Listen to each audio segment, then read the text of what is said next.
Okay.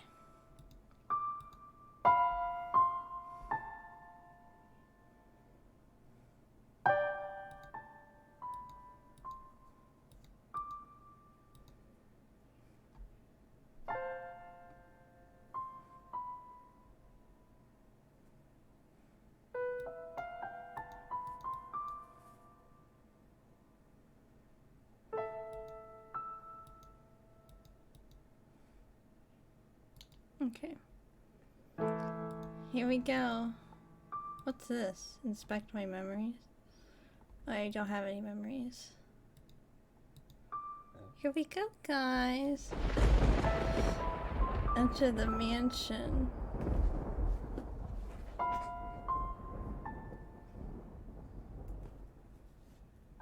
You guys can see and hear everything, right?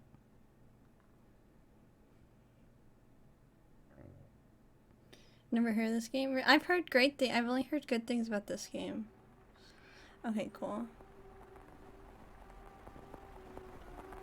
There is a house.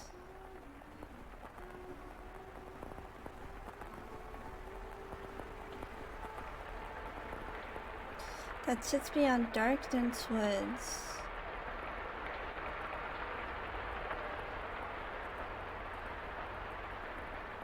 Like the world fading into a view after a dream.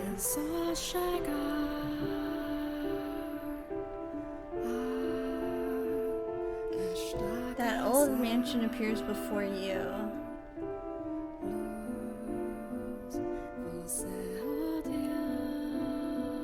Without realizing it.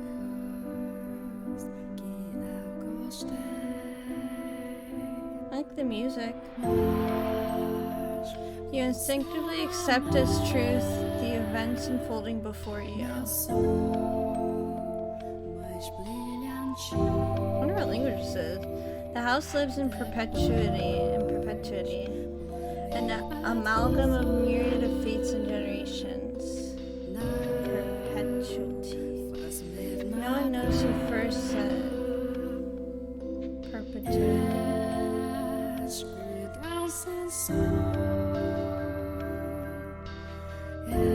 But the mansion was cursed.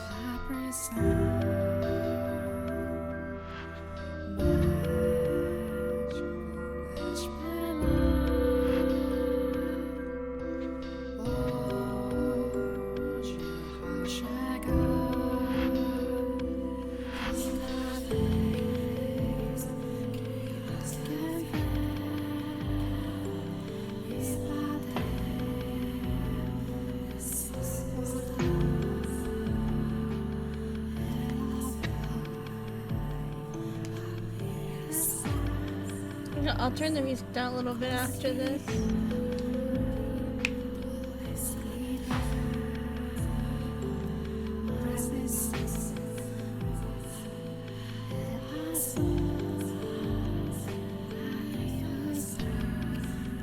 The house in Fata, Morgana. Yay!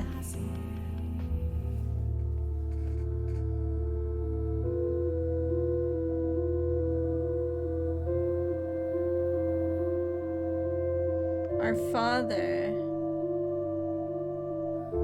who art in heaven, hallowed be thy name. Thy kingdom come, thy will be done.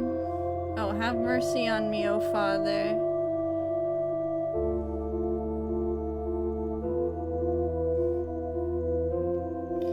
And cast their souls into eternal damnation.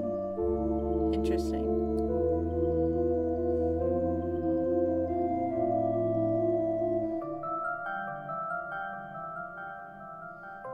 I was looking down upon a corpse. My own corpse. How do you save? Was afflicted with great despair. At the sight of being dragged to the place of my crucifixion, my soul crumbled, and I was wholly extinguished. Indeed, I did once lose everything. However, as I faded into darkness everlasting, I heard a voice calling out to me, and so I vowed once more that no matter how long it may take, how great the obstacles that stand in my way, or what form you may assume, I shall come back for you, that I must return to that house. So I ask of you, please wait until this mutilated body arrives there once more.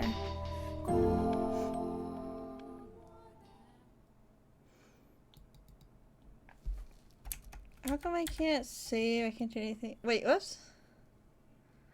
Your consciousness, wavering like a ship at sea, was slowly drawn back to the surface.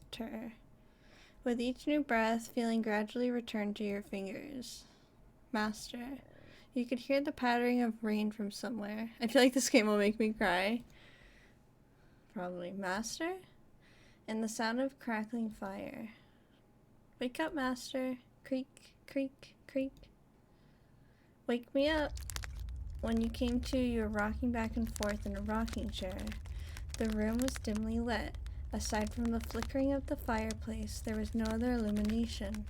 No light shone through the closed windows. There was only the pitter-patter of the rain on the glass. It was as though the whole mansion had been enveloped in darkness. Oh, splendid. You've finally awoken. Someone called out to you. You were about to search the room, but that turned out to be unnecessary. The source of the voice was crouching beside the chair, looking up at you with emerald eyes. Good morning, Master. Good morning. Oh, I get to choose. Can I save? Good morning. What is the matter? Are you still waking up? You seem rather drowsy. Come now, you must gather yourself, though I am glad to hear your voice. I've simply been waiting so long for this moment. Tending to the mansion all by my lonesome, ensuring it was ready for your return. Whatever that time may be. When I caught sight of you through the inn window, my heart fluttered. The time had finally arrived. You were perplexed. This woman who looked like a maid seemed to know you, but you have no memory of her. What kind of herbal tea would you like to start your day with? I have some wonderful chamomile if you would like, or perhaps your change of taste since we last met. Oops. Tell me, Master, what would you like? I beg your pardon. I allowed myself to get too excited, but I hope you will be sympathetic, Master. I am just utterly elated that I could see you again. The woman appeared to be genuinely delighted that you had awoken, but she seemed to lack the energy typical of her age. Or perhaps life was more appropriate word than energy. But the gloom extended beyond the maid. It seemed to encompass the entire mansion. Oh, here we go. Oh, now I can save.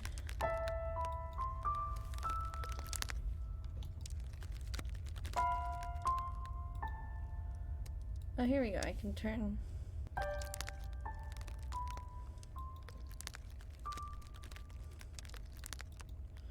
can turn this stuff down. Oh, now I know how to.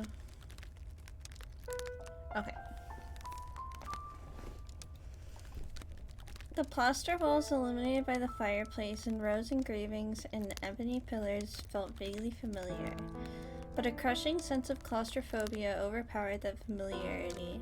Seems as though the house wasn't interested in accepting you just yet. Oh my, do you not know who I am? Do you not know who you are either? This is quite the predicament. If you cannot remember who you are, then who am I to serve? The woman's face was pale, almost as though I felt a faint chill run down your spine. You're the master of this house. Though it would seem you have no memories of such. Quite the dilemma. If you know not who you are, then you are no different than a stranger to me, no? Indeed, you have returned, but from where? That I cannot say. Then how about this? I am a servant of this mansion, as such I am familiar with the many incidents that have taken place here. I shall show you the history of this house, master. That will surely allow you to recall who you are. The freshly awakened gears in your head began to turn as you mumbled things over. The maid had called you the master of this house. Without a single mirror in the room, you had no way of seeing what you looked like. Unable to decide, you reflexively nodded. Let us be off then. And fear not, I merely entreat you not to let go of my hand. Should you hold it tightly, you need not worry about being washed away by the waves of history. No matter what happens, you mustn't let go of my hand.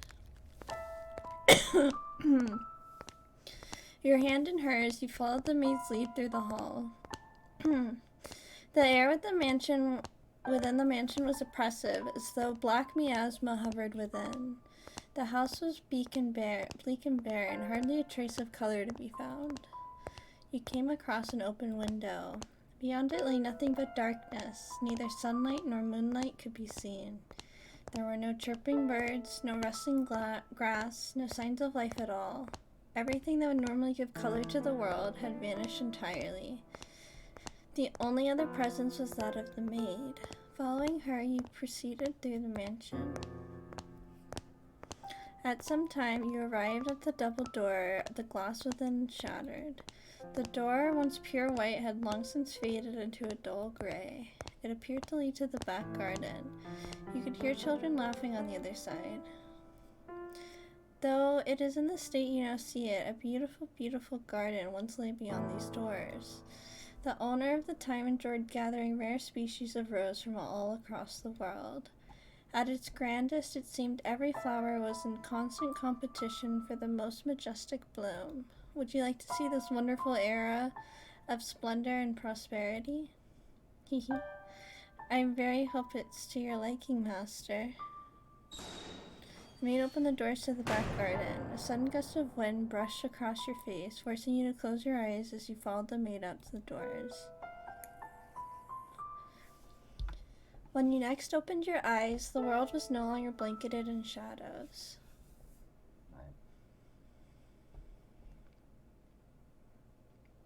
I like the writing so far. The first door. Oh, jeez. 1603. Damn, this is old. Move the cursor to the bottom right corner of the screen to display the in-game menu. You can save and know your progress and change the game settings there-ish.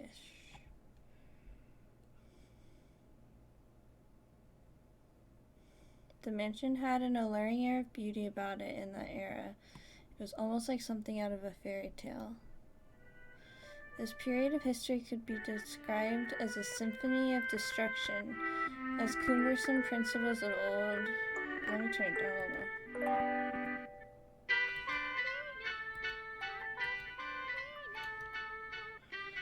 This, freed from the day-to-day oppression of these antiquated precepts, people seem to hark back to the more poetic, expressive ways of old. They took these newly blossoming emotions in hand, and with them they wrote literature, painted portraits, composed theater, and found love. Even the church, which had maintained authority throughout the Middle Ages, embraced the changing times, adopting the culture's flowering sense of aesthetic. War would break out not 20 years from then, plucking the ripened era from the tree of history, but that is of no concern to us now. At the time, it was still what people refer to as the Golden Age, a period of fervor for all who were there.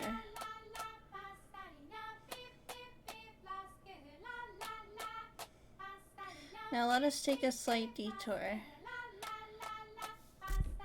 No, we must not be changing locations. This tale is about the mansion from beginning to end.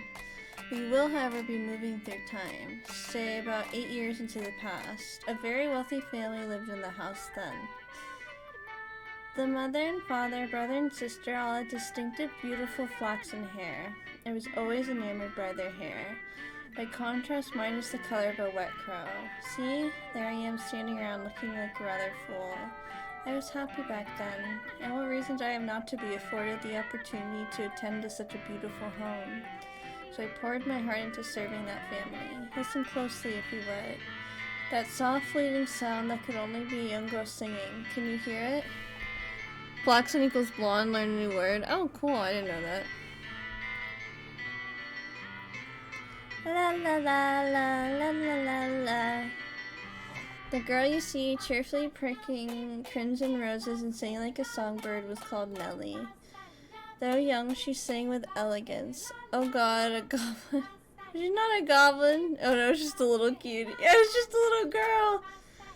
Nellie was deeply fond of the house's garden, and she would often spend her afternoons there. Gorgeous roses gathered from all across the world bloomed in the garden. They were given the utmost care and even had their thorns removed, so young Nellie would not hurt herself naturally. The light brown-haired girl carefully plucked the petals from the roses, gathering them as she sang. Her voice was like music played by fairies. Oh my god, me reference?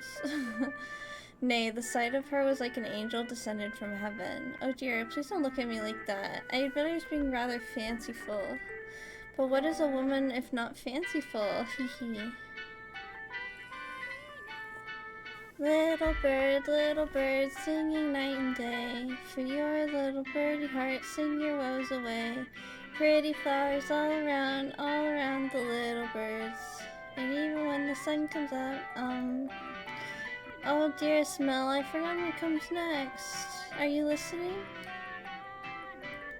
Nellie was, as a matter of fact, not the only visitor to the rose garden that day. She always came with her older brother Mel. Mel and Nellie. Their young siblings were inseparable. Mel adored his little sister, who in turn pined for his attention. The sight of the two innocent children cuddling together, not yet shackled by fear for the future, was truly heartwarming. That day, Mel was sitting in the shade of a tree reading a book. As I'm sure you all aware, in their time, books could not yet be mass-produced. What he was reading had been copied by a scribe. I presume he had borrowed it from the church. The book, having passed through many hands over many years, was visibly worn, but I suppose that just speaks to its importance. It was in fact a Latin grammar textbook he was reading. Mel was a clever boy. He had attended church from a very young age, where priests would instruct him in Latin grammar. So at that time, I believe he was capable of reading even advanced texts. Oh, dearest Mel, please.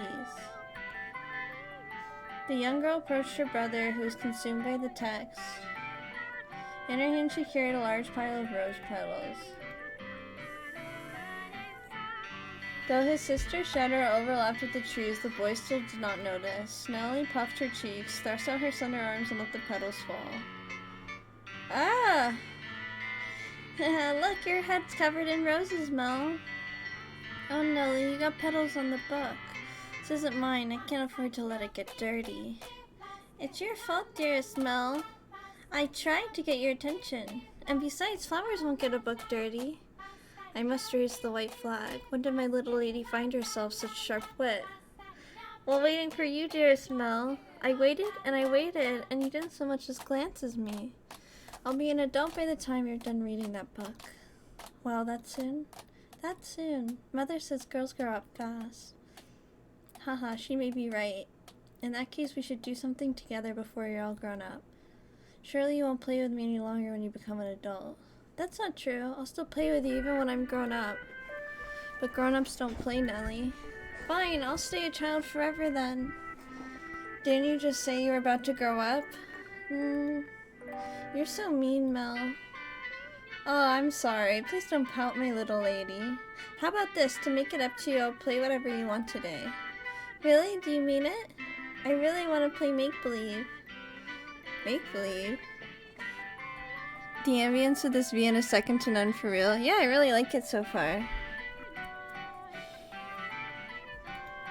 Make-believe. I will be a princess. And also, hi Felix, I hope you're doing well. I didn't notice you joined for a second. I thought that was Zen Sings. Sorry about that. I hope you're doing well. Make-believe. I will be a princess taken captive by an evil kingdom, and you, dearest Mel, will be my valiant knight. And then you turn into a prince when you rescue me. A knight can become a prince? Impressive. They can. Knights and princes both have to be charming, so of course they can. Which is why it must be you, dearest Mel. No one else can be my prince, or my knight. While he may have appeared outwardly embarrassed by his rose-cheeked sister proclaiming prattingly, I am certain he was smiling on the inside. After a few moments, he meekly knelt, bringing himself to eye level with Nellie and gently stroking her soft hair. Alright then, you're my princess, Nellie. And not just anyone's princess, dearest Mel, but yours alone. So don't be anyone else's prince but mine, okay? Nellie. Geez, my princess is quite the fawner. Oh, we got some incest already. Is that bad? Does that make you dislike me? Not at all. I'm proud to have you as my sister, Nellie. You mean more to me than anything in the world, my dear princess. Hee hee. I love you, dearest Mel. You'll always be my prince forever and ever. Her mood quite improved, and Nellie began humming the melody of the song she'd forgotten the lyrics to. Holding the skirt of her dress out from her body, the young girl pranced about the rose garden. Mel, his eyes on her back, gave a little shrug. Oh, Nellie, don't come crying to me if you trip running like that. But Mel was not entirely disapproving of his sister's excitement. They're just kids, it's fine. Umineko first time. Well, I'm not I'm just saying.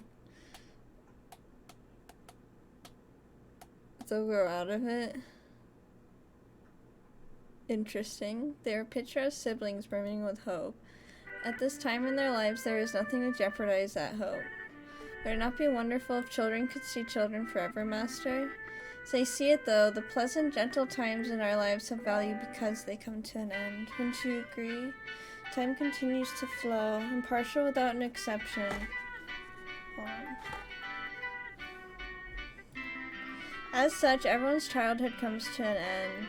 Be that as it may, does time allow flow at the same speed for each individual? Wait. Now let's take a trip down the river of time. I would be very much delighted if we could remain at this point in time. Unfortunately, we cannot. Please do not let go of my hand, Master.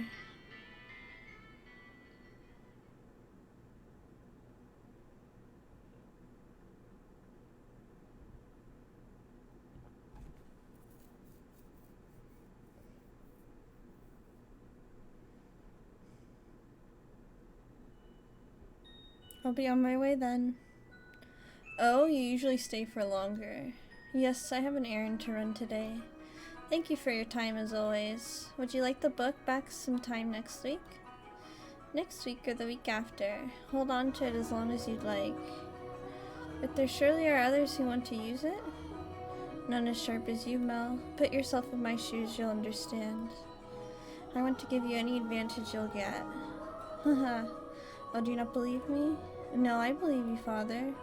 And I mean to do whatever I can to not disappoint you. That's the spirit. If you need anything, don't hesitate to ask. I'm proud to have you as my pupil. And yes, Mel, do consider what we were talking about. Going to university? Indeed. If you do, I can introduce you to some accomplished instructors. There is very little left for me to teach you, and I believe you'd make a fine priest. It's an honorable thing, Mel, to devote yourself to the service of our Lord. I'll give it some thought. If you'll excuse me then, I'll see you again. Our doors are always open. Farewell. Whether it's the service of God or the service of the church, it is an honorable profession, but theology... I wouldn't mind attending university, but I'm not sure. I'd kind of like to do something different, something more benefiting of the times. As for what, though, I'm stumped, but I need to make up my mind soon. If I drag my feet for too long, even my father is liable to grow impatient. Mercy me. Young sire, bless sire, alms for the poor. This beggar. If I'm not mistaken, he's been outside the church since last week. Alms. The way he shakes his head, I can get a glimpse of his forehead under his head. He's completely bald. Buy yourself some bread with this. Thank you very much. May the Lord bless your soul. Thanks, the Lord.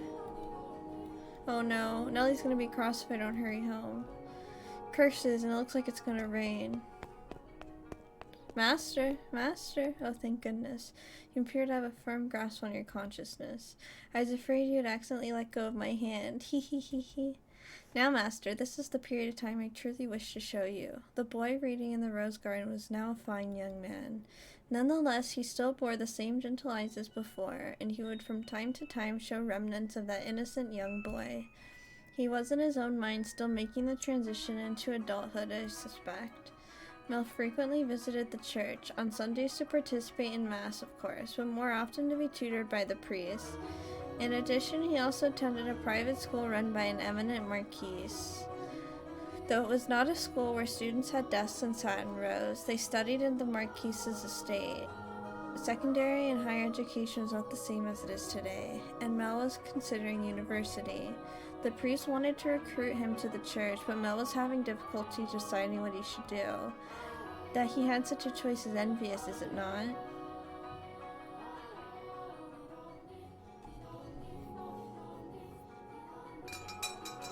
Good afternoon. I'm here to pick up my order. Is it ready? Aye, ready and waiting, young Master Rhodes. Oh, don't call me young master, please. I beg your pardon. Can I seem to get me head out the past? Your order's right here, sir. Mel had stopped at a jewelry store in the center of town on his way back from the church. The building was both a workshop and storefront, and the nobles of the area were deeply fond of the master's wares. He was so skilled even the royal family had commissioned work from him. As a matter of fact, the wooden sign out front was engraved with a replica of a piece of his jewelry said to be on display in the palace. As artistry flourished in this golden age, the number of shops selling luxurious items such as jewelry rose in kind. However, the clientele of these shops comprised a very narrow range of people. May I have a look? Of course, of course. Good, it came out just as I hoped. Splendid work. Hehehe. Can I afford to disappoint a loyal customer like yourself? An admirable work ethic. I'm sure she'll love it. Such a kind lad, young master. My boy back home could do well to learn a thing or two from you.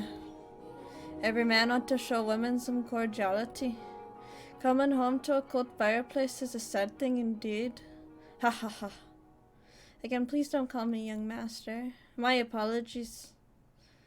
I'll take this and be on my way then. Good day. If you find yourself in need of aught else, just let me know. I can make you any jewelry you ask for. Come to me and your sweetheart's day will sure be made. And I guarantee the two of you will have all sorts of fun when you give it to her. Please, I don't have a sweetheart. Oh, well, that's a surprise. I'm sure many girls are vying for your hand too, Mr. Rhodes. A fine family, good looks, charming. And your family's future all but. And your future's all but. I'll be on my way then. I'm in a bit of a hurry. Good day, come by anytime.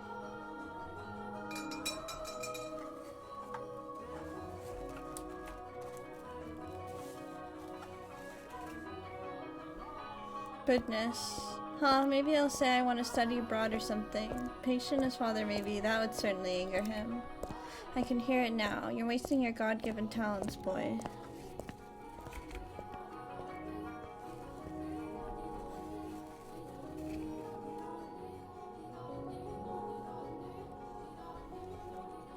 There's a frickin' fly in my keyboard. I'm trying to get it.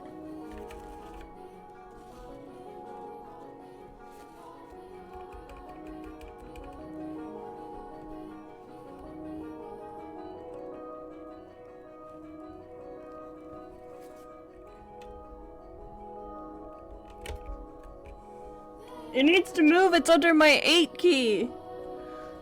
But if it squishes on, that's how you ruin keyboard. Oh my god, this fucking bug, dude. Whatever. I could renounce my name and rank, go somewhere far away. That sounds like the kind of plan Nellie would come up with.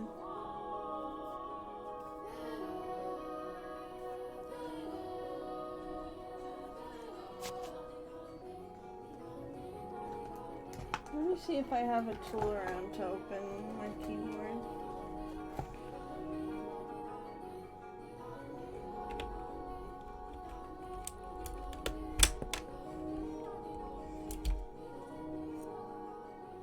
I got it.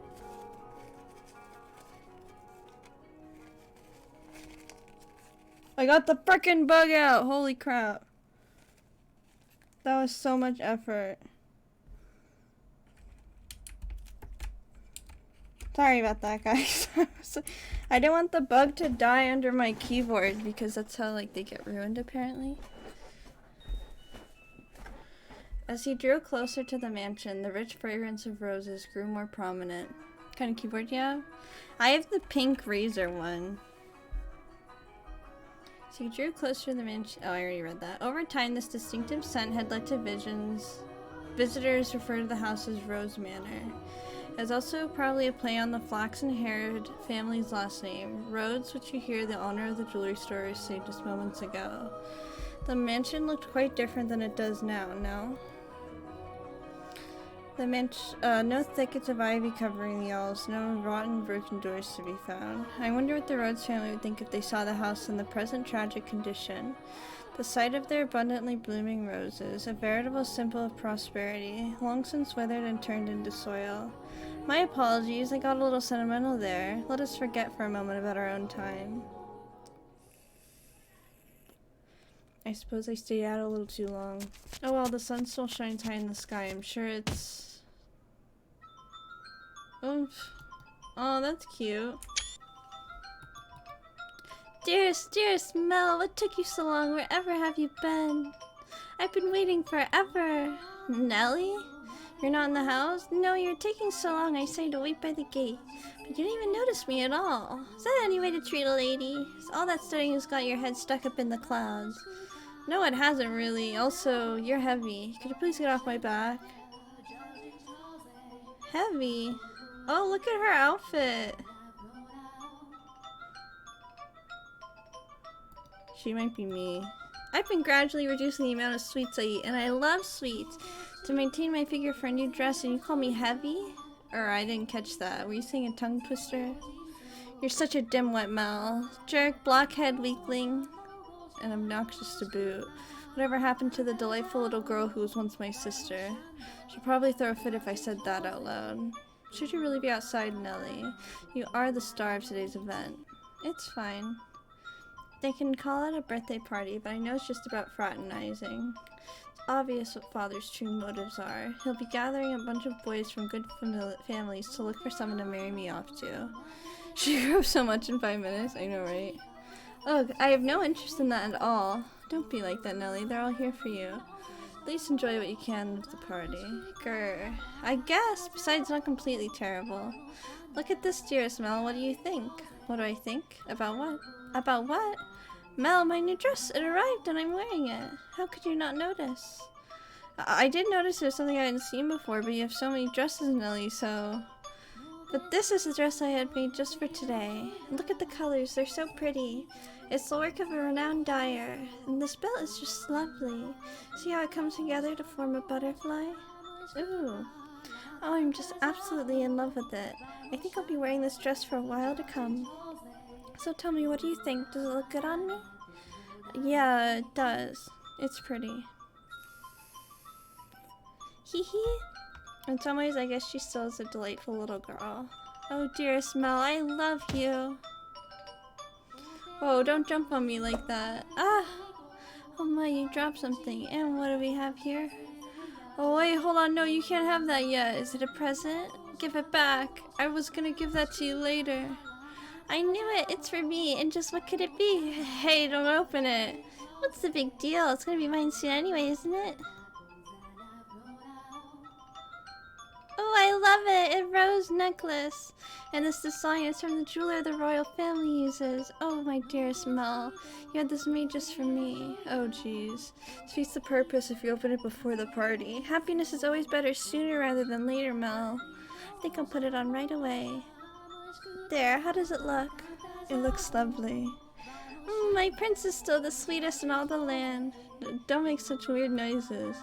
Oh, but why not? A prince always knows exactly what his princess wants. And this princess wanted some rose jewelry to go with her new dress. Understand? Hee hee.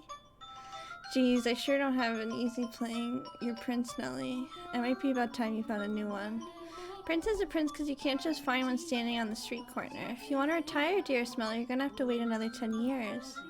That's a long time. Or if you find yourself a new princess. I'm not so, You're about as romantic as a rock, dearest Mel. But worry not, your adorable sister will always be your princess. What more could you want?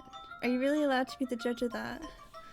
I mean more to you than any other girl in the world, do I not? Then that makes me your perfect princess. Haha. Hey, what was it that laugh and it'll all be over soon laugh? You're always telling me I mean more than anyone to you. Yes, you do. More than anyone in the world, my beloved baby sister. Hee hee. I'll take good care of the necklace. Thank you, my dearest Mel. Well, if you're happy with it, then so am I. You're very welcome. Now back into the house with you. Can't have a party without the guest of honor. Do you know if anyone is here yet? Nope. I imagine they'll be here soon, though. Hold on, I'm searching really quick.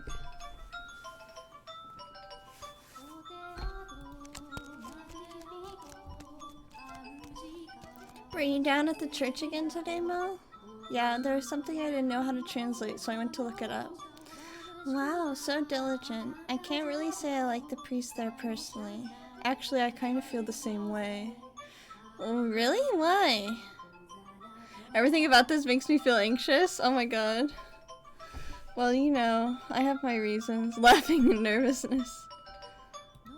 So even you don't always like the priest, huh? Let's get mass on Sunday then. We can go play. No skipping church. As grew the brother, so too did the sister. That day, Nellie would be turning 14, and Mel, 3 years her senior, was 17. You saw with your own eyes, so you know how much she's changed. She was just a cute little girl, and she grew into an even more beautiful young woman. Though she was only 14, she was well on her way to becoming a fine lady. They'll grow out of it any time now? Sure. Is it still alive? As for her character, well, but a girl like that has her own charms, would you not say? I mean, I don't care if there's incest in the story. Drifting down the river of time, two siblings matured into healthy young adults, but the core of their relationship did not change in the slightest. Someone's gonna kill someone out of love, that's all I know. I think. I have no idea if that's for sure, that's just what my intuition's saying. Nellie was very much attached to her brother. As much as Mel complained, he still cared deeply for his sister. Around the time the sun had begun to set, carriages started lining up outside as well-dressed aristocrats made their way into the house. 1 second. There we go. As Nellie had suspected, the majority of them were boys. Yes, I understand. You don't need to say anything more. Rose Manor, right? Okay, we'll go together. Me alone? No, please don't make me. The inhabitants of Rose Manor are surely living quite contented lives, and I'm sure they don't remember a thing. Huh?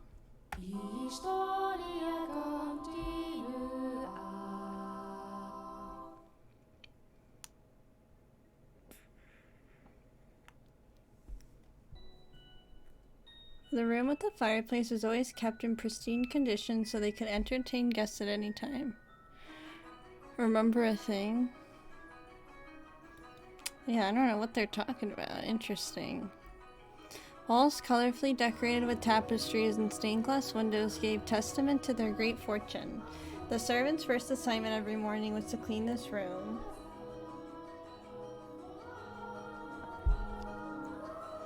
Pitchers, silver plates, and silverware were polished to shine so they could proudly be put to use at a moment's notice. And for events like their daughter's birthday, the rooms earned an even more important role. The tabletops were removable, so they had ordered a new tabletop with design made especially for this occasion. And once the banquet had drawn to a close, the tables speckled with half-empty wine glasses and leftover candied fruits were moved off to the side to make room for, of course, the festivities. Good evening, Lady Nellie. You're looking particularly lovely today. Nellie, I had these jewels just cut for you.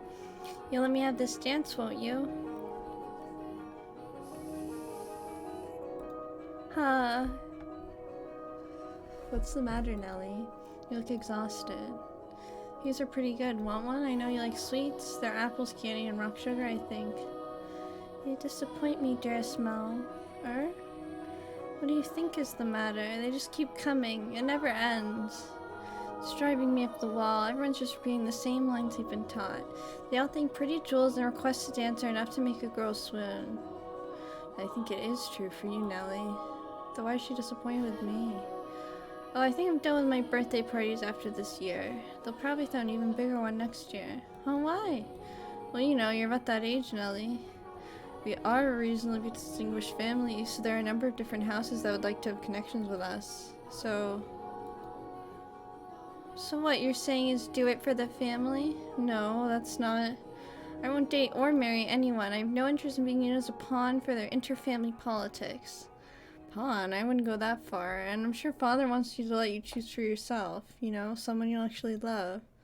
Love? I never thought I would hear you talking about love, dearest Mel. You don't even understand what makes Shakespeare's play so beautiful, and you're talking about love? You fell asleep during Romeo and Juliet, and you're talking about love? We went all the way to the Globe Theatre, too. Well, pardon me for being ignorant when it comes to romance in the arts, but you're not, Nellie. Shakespeare's make-believe story make you cry like a baby. Anyone would cry at that. You'd have to be crazy to sleep through it. That's not what I'm saying. Someone as emotionally vibrant as you, Nellie, would have no problem finding love. Dearest Mel, we should dance. Lady Nellie, could I have this? Let's dance, dearest Mel. Oh, me? Come on, I really like this song. Quit pilling on me, Nellie. What's the point of us dancing? We're siblings. Mother and father are staring daggers at us. No matter, what day is it today, dearest Mel? Your birthday. Exactly, so I can do what I want. Now attend your princess as a proper prince should. Geez, how did I get myself into this? Nellie's skirt fluttered along with her as she stepped in time to the music. She was not only a skilled singer, but a skilled dancer as well. Mel, on the other hand, fumbled over his own feet trying to keep up. One would be hard-pressed to describe his dance abilities as good, even as flattery. Though boys of his pedigree were taught to dance as part of their etiquette lessons, he found himself more being dragged around by his sister. He could hardly be said to be attending to her. This is humiliating. Because his parents had been hands-off in raising him, largely giving him free rein to study and learn what he pleased. Mel looked like a tangled-up marionette. From throughout the hall, he could hear giggling, uncomfortable chuckling, and people coughing to disguise their laughter. Come now, dearest Mel. If this is the best you can manage, what are you going to do when you find a girl that catches your eye? I won't, so it doesn't matter. Hee. Follow my lead, Mel. 1, 2, 3. 1, 2, 3. Nellie alone enjoyed her time dancing with her brother, and quite thoroughly at that. It did not matter to her that he moved awkwardly and that the guests were giving them cold stares. It was their parents who first cracked under the pressure. Just as their father was about to give an exaggerated cough and stop the music, a ruckus suddenly swelled up near the entrance. What could that be? Who knows? Whatever's going on, I've been spared. The music came to a stop, and the party guests began bustling. The siblings' father spoke up sternly about the noise in order to quell the spreading combination. It's the witches. He ordered the servants to investigate and had the music restarted, gave a short apology for the interruption, and set the party back on course. I went to go check on the entrance with the other servants, as I recall. Oh my, why are you looking at me like that? These are not my memories, but those which dwell within the mansion. Do you think we should be following what happens next from my perspective, then? That is not what's confused you. Well, your question shall be answered in time. Now let's return to our tale. Though the party had fallen still for a moment, their father's decisive actions restored the guests' festive moves in short order. So it was not by any means the commotion that caused the ball to conclude earlier than planned. Oh dear, I hear thunder. It was rather loud too. Sounds like we have quite the storm brewing. They lived in a country where the weather was nothing if not unpredictable. Rain was a frequent occurrence there. The stretches of time with clear skies grew longer as summer approached, but the weather was still somewhat unstable on the cusp of the two seasons. They had strong wind in that night as well. What just happened? I'm not sure about the identity of the narrators. Basically, these are the memories of the house, not necessarily from the perspective of the maid who's showing us around. Because, you know, the maid's holding us around and showing us these memories. And the maid was saying, oh, I'm actually in this scene. Should we watch from my perspective instead? And then the person was like, what? So that's what just happened. Were the party to continue any longer, no one would be able to go home. Although their father was quite concerned that Nellie had not gone on with any of aristocrat boys, he decided to cut the festivities short. Thank goodness it ended early. How lucky I am. That must be a blessing for always being such a good girl. I'm not sure having your own birthday party cut shirt count as lucky. But it was no fun. I can't help it if I'm not enjoying myself. For heaven's sake, Arthur was here. I have no interest in dancing with that dunce. Arthur, who's that again? Someone who was here? Unbelievable. You don't remember anything, do you, dear Smell? He came over to play a few times when we were little. He's covered with gross freckles, and he's a huge jerk. Said my hair looked like the color of fallen leaves. Fallen leaves. Thinking about that ugly smirk has me fuming, and yet he acts like nothing happened. He even calls me Lady Nellie, for goodness sake. Are you listening, dear Smell? I'm listening. I wonder what that ruckus was earlier. Ugh, you weren't listening, were you? Who cares about that? Sorry, but aren't you curious? Probably wasn't another guest, at least. Maybe a cat sneaked in. You think so? I do. Enough about that. Would you like to play cards in my room, dear Smell? Seriously, I'm exhausted though. It's not even that late. Fine. Something feels kinda off. A cat? I wanna go check. Come on, hurry up. Hold on. You don't need to drag me, Nellie. My birthday's not over yet, so you're not done attending to me. Oh, Nellie.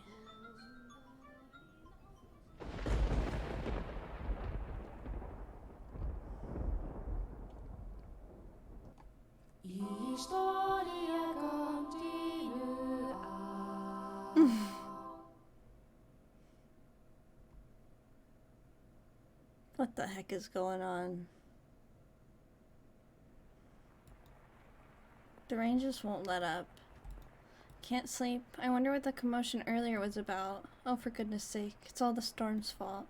That's why I can't sleep. I'm just fretting over nothing. I'm sure Nellie was right. It was just a cat. Maybe a dog. I can't sleep! I hardly ever have this much trouble falling asleep. What could this feeling be, I wonder? It's not quite foreboding. Walking around the house at this time of night isn't going to help anything. But I'm not going to fall asleep just lying here. The only sounds that could be heard in the dark corridors were the sharp pitter-patter of the rain, his footsteps, and his breathing. Though he was intimately familiar with the layout of the house, that night the hallways felt like an endless labyrinth. Or labyrinth, sorry. Veiled in shadows. No moonlight shone through the windows, so he naturally found himself moving cautiously, despite being in his own residence. Keeping the palm of his hand pressed against the chilly wall, he put one foot in front of the other. But where was he supposed to head? Mel, of course, had no way of answering that question himself. If he had anything, it was guidance from above, the path to his destination lit by flashes of lightning. Perhaps there was something else leading him along. Though he progressed with a fair bit of hesitation in his step, Mel was slowly but surely drawing nearer to one room in particular. He made his way through the seemingly endless halls. Past the living room, its fireplace long since cooled, into another corridor, and then stopped outside in Abigail's bedchamber. The dim glow of a lamp spilled through the cracks in the door. A gust of wind is not necessary to make a flame flicker. A person's movements or vibrations in the air from someone speaking, the slightest motions that can cause the light of fire to quiver. Shifting subtly, as though nudged by an invisible fingertip. I can see light from the outside. Is she still awake? A voice. He seems to be hesitating. It would be difficult for him to approach the door and peer inside. Oh, I like this creepy music. But he had reservations about peeping in on another's chambers, even if it was in his own home. Moreover, this room was assigned to a woman. There was a woman behind that door. What would you do, master, in this situation? Would you succumb to your curiosity and gaze inside? Or would you respect the owner's privacy? Hee. I shouldn't be doing this, but that voice feels like it's calling to me, or someone else. Me, could sense someone watching me at that moment. He had succumbed to his curiosity. He stood on the other side of the door from me, his flaxen eyes open wide, trying to remain invisible as possible. The wavering in his heart seemed to create faint ripples in the air, which I pretended not to notice. Yes, I knew he was there. I could sense his presence, his wavering emotions. However, I could not begin to speculate as to his true feelings, or how great a surprise this was to him. I too am discovering new facets of this tale by viewing it through the eyes of the mansion. But it's not... But it is not I who is of concern, Master. It's you. You and... I know I shouldn't be doing this. I should be ashamed of myself, but I can't look away.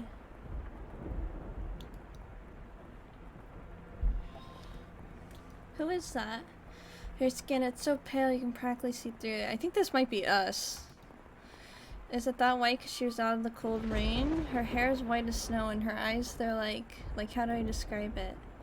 My vocabulary truly lacks for situations like this. They look like blood? No, that's just disturbing. Then wine, perhaps? No more translucent than that. Gemstones, then. Yes, gemstones. Her eyes are like rubies. I've never seen anyone like her before. What could they be talking about? My eyes were affixed on the particular young woman. Albino Kazusa.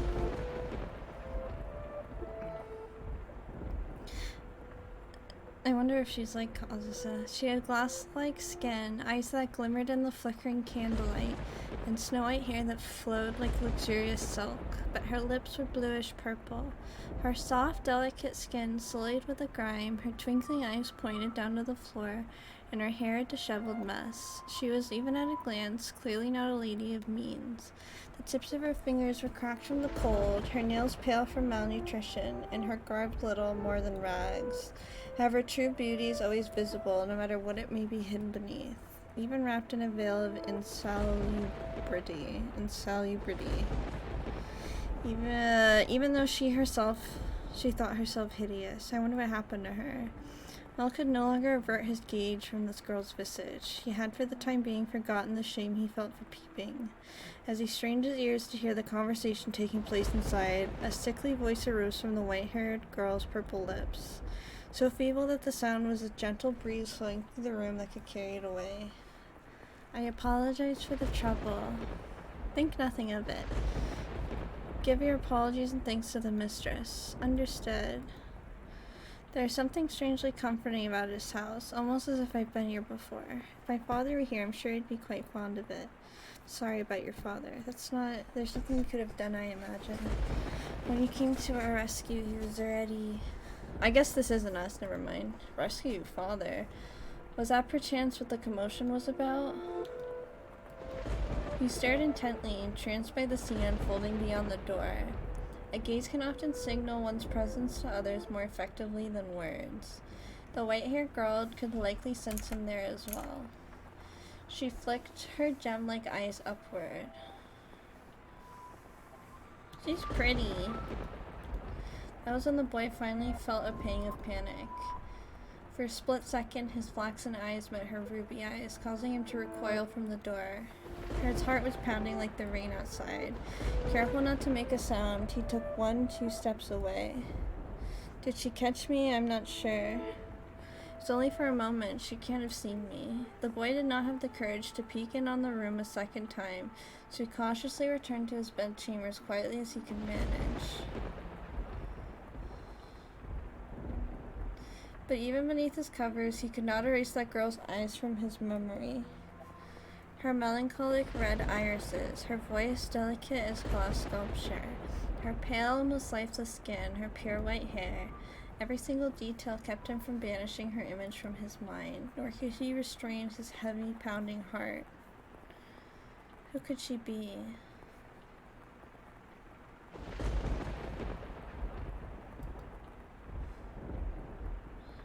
Here's our maid. She's so pretty. Something the matter? No, I just thought I felt someone watching us. Hehe, it's only your imagination, I'm sure.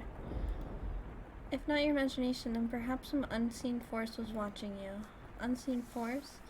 Are you familiar with how people refer to this mansion? Rose Manor. Yes, indeed.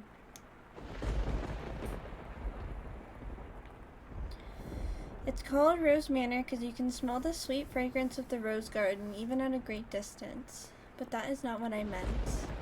It is said that a witch resides within the house. A witch? I have not heard any such stories. You probably wouldn't have. It was a very, very long time ago. Nothing you need to concern yourself with. You have a peculiar presence about you.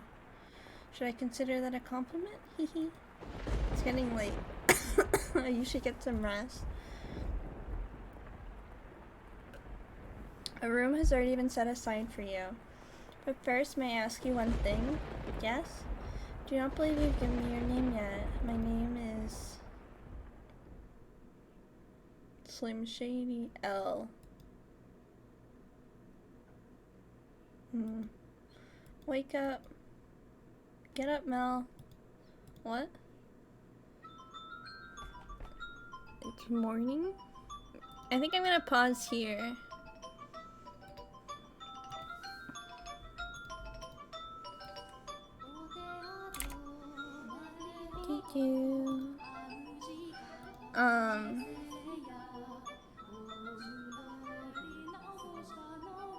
Let's see. How do you... I'm gonna try to raid someone. I've never raided someone before.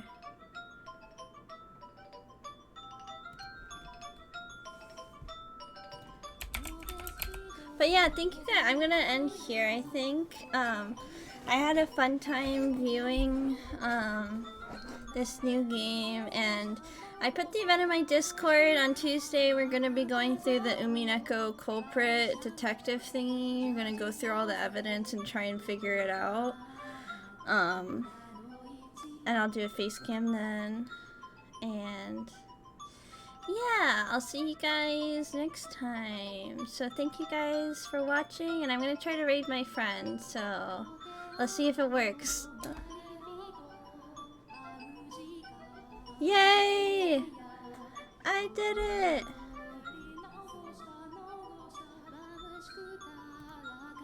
Let's see if it works.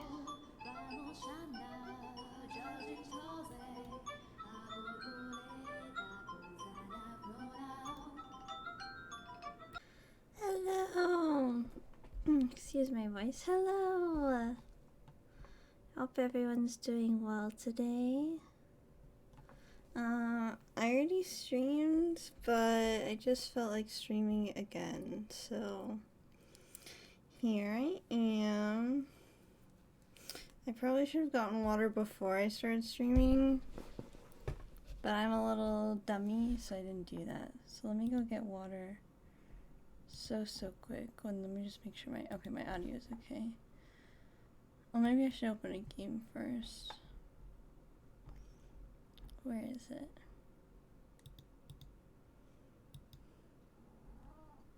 Hello.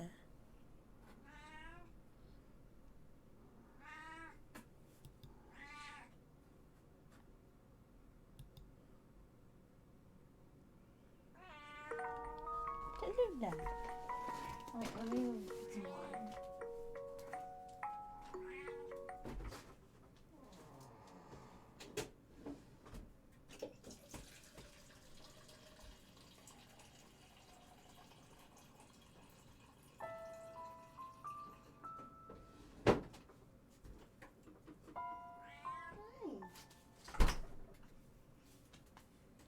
Okay.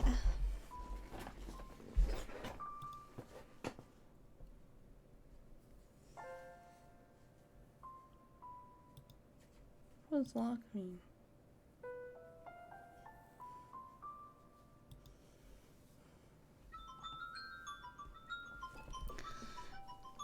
Huh? It's morning? You disappoint me, dearest Mel. It's very much long since morning. I didn't see you at breakfast, so I came to find out what was the matter. I've really been asleep that long? And Father is too lenient on you, dearest Mel. Oversleeping is hardly proper behavior for a firstborn son. I know. But before that... Yes, dearest Mel? What are you doing in here? You can't just go prancing into a boy's bedchamber. Leave that to the servants. I did send one for you. You're the one who refused to wake up. Besides, it's not like we're strangers. We used to sleep together all the time. That was long ago. Things are different now. Oh, you're overthinking it, silly. Now hurry up, out of bed, sleepyhead. Alright, I'm getting up. So you can see yourself out. Oh my, you look awful, dearest Mel. For someone who overslept, you look like you didn't get a wink last night. You think so? You didn't go out on the town last night, did you? Naughty, naughty boy. I would never. You know that. You squeaked. I don't think I believe you. I didn't go out last night or anything. I'm tired because you hadn't been playing cards until late, Nellie. Hey, we weren't playing for that long. Besides, look at me. I got up just fine. Anyway, shoo. Can't get dressed with you in here. Fine, I'm leaving. Phew. Oh, I almost forgot your smell. What now? Come on, no need to be mean. I'm sure you'll be quite surprised at the news. Oh? At breakfast, which you missed, Father told us. Did you what? Do I really want to say? Sounds like you want me out of your room, dearest Mel. Please, Millie? Hee hee. We got a new maid today, from a house we have no ties to, supposedly. Never seen anyone like her before. For supposedly coming from a good family, she isn't very graceful. I've never seen her at social gatherings. But that's not the surprising part. Does that mean she's peculiar? She has a very unusual appearance, that one. Just stopping by before I stream. Have a good stream, Faye. Aw, thank you. Oh, did I just say before you stream, before you sleep? I hope you have a good sleep. Have white hair? Well, how did you know that, dearest Mel? Thanks, Nellie. Hey, get back here. Oh, for goodness sake, what's gotten into him? Ugh. At that time, the majority of the servants at the mansion were men. However, the ladies of the house all had Abigails. Oh, wah. Hello, Anya. Hope you're doing well. Bunny, Atravex, eh? Hi, Strange. What's Atravex? I'm a little dummy. Can you explain me? However, the ladies of the house all had Abigails, so there were several women servants, myself included. The maids, by and large, were selected from the daughters of other esteemed families. It was, as you could say, a sort of training before they entered society. Oh, one more time, isn't one more stream. Yep! I just felt like streaming again. Can't miss the stream. Yay! Do you like House of Fata Morgana, Anya, or have you not seen it before? The girls would serve at houses even more powerful than their own, and the white-haired girl Mel saw the night before was one such maid. When he heard this, Mel could not sit any longer. Played through door 7 almost at the end. Oh, cool. I don't know much about this game or the doors or anything like that, but it sounds like you know a little bit about it. Wait, hold on. Let me grab something really quick.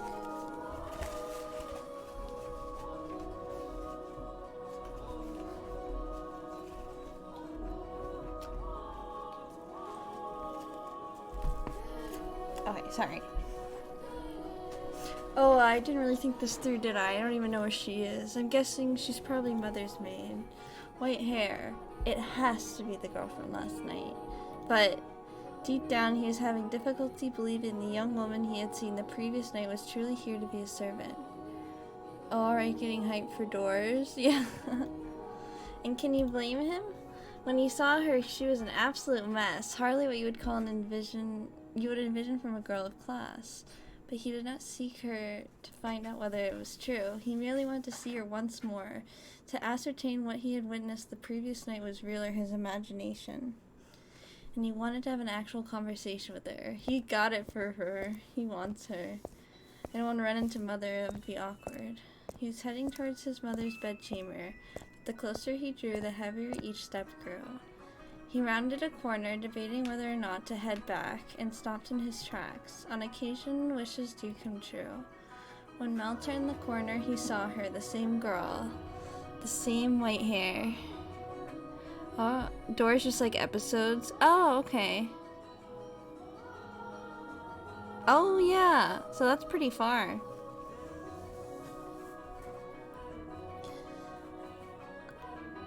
There she is. Oh, she looks cute in the maid outfit. She appeared to be cleaning the hallway. She traced along the wooden carving lining the walls, making certain not to miss even a speck of dust. The girl wore a pristine dress, the uniform of all the mansion's Abigails.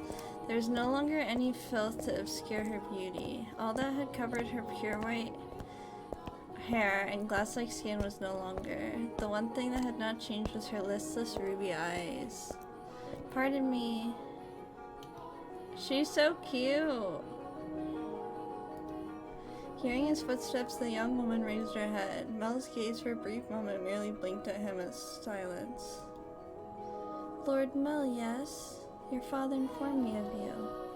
Did he? I guess I don't need to introduce myself then. I believe she made an attempt to smile, though it was difficult to tell. She quickly dropped her gaze back to the floor.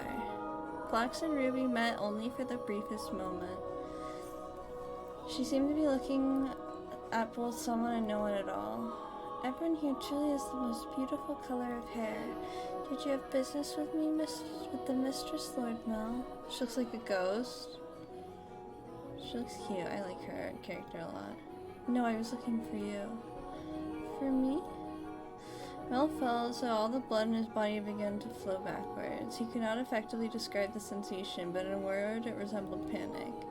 On his way to find her, Mel had to come up with a number of subjects he wanted to talk about. He generally had little trouble speaking with others. Beautiful ghost, for real. He had less experience interacting with women, this was true, but the time he spent around Nellie had kept him from stumbling too much until then. Yes, for you. Why would you be looking for me, Lord Mel? I was wondering how you were doing. Pardon? I'm quite fine. Good, that's great to hear. You fool, Mel, what are you even saying? You have more important things to ask, like where she came from, or tell her she has pretty hair and eyes. But I don't want to trouble her too much. Lord Mel? Yes? Sorry, you just suddenly fell silent. Was I in your way? In my way? No, not at all. What are you up to? Especially with her mouth open? I'm cleaning? Well, yeah, I don't even need to ask. Ah, you're cleaning! Oh, you can just let the other servants take care of cleaning. You're one of the noble's daughters we took in, right? The wise mother making... No, I'm doing this because I want to. The mistress appeared to be busy, and I could not simply be idle. But I enjoy cleaning. She's so cute. Well, if you say so. Say am yesterday. The mansion is truly a thing of beauty. All the many roses in the garden, even the furnishing has a great deal of thought put into it. This family must have a wonderful sense of aesthetic. Oh, yeah, thanks. She just changed the subject on me. I'm delighted to have been given the opportunity to serve at such a magnificent house. Mother and father actually had nothing to do with that, not even the garden. It's all been around since my grandfather's time. The mansion was a complete wreck when he bought it. Oh, was it? Yeah. Frankly, I'm surprised he actually paid money for it. The chandelier in the foyer was shattered and only half attached to the ceiling. Most of the decorations on the wall were broken. I can hardly imagine.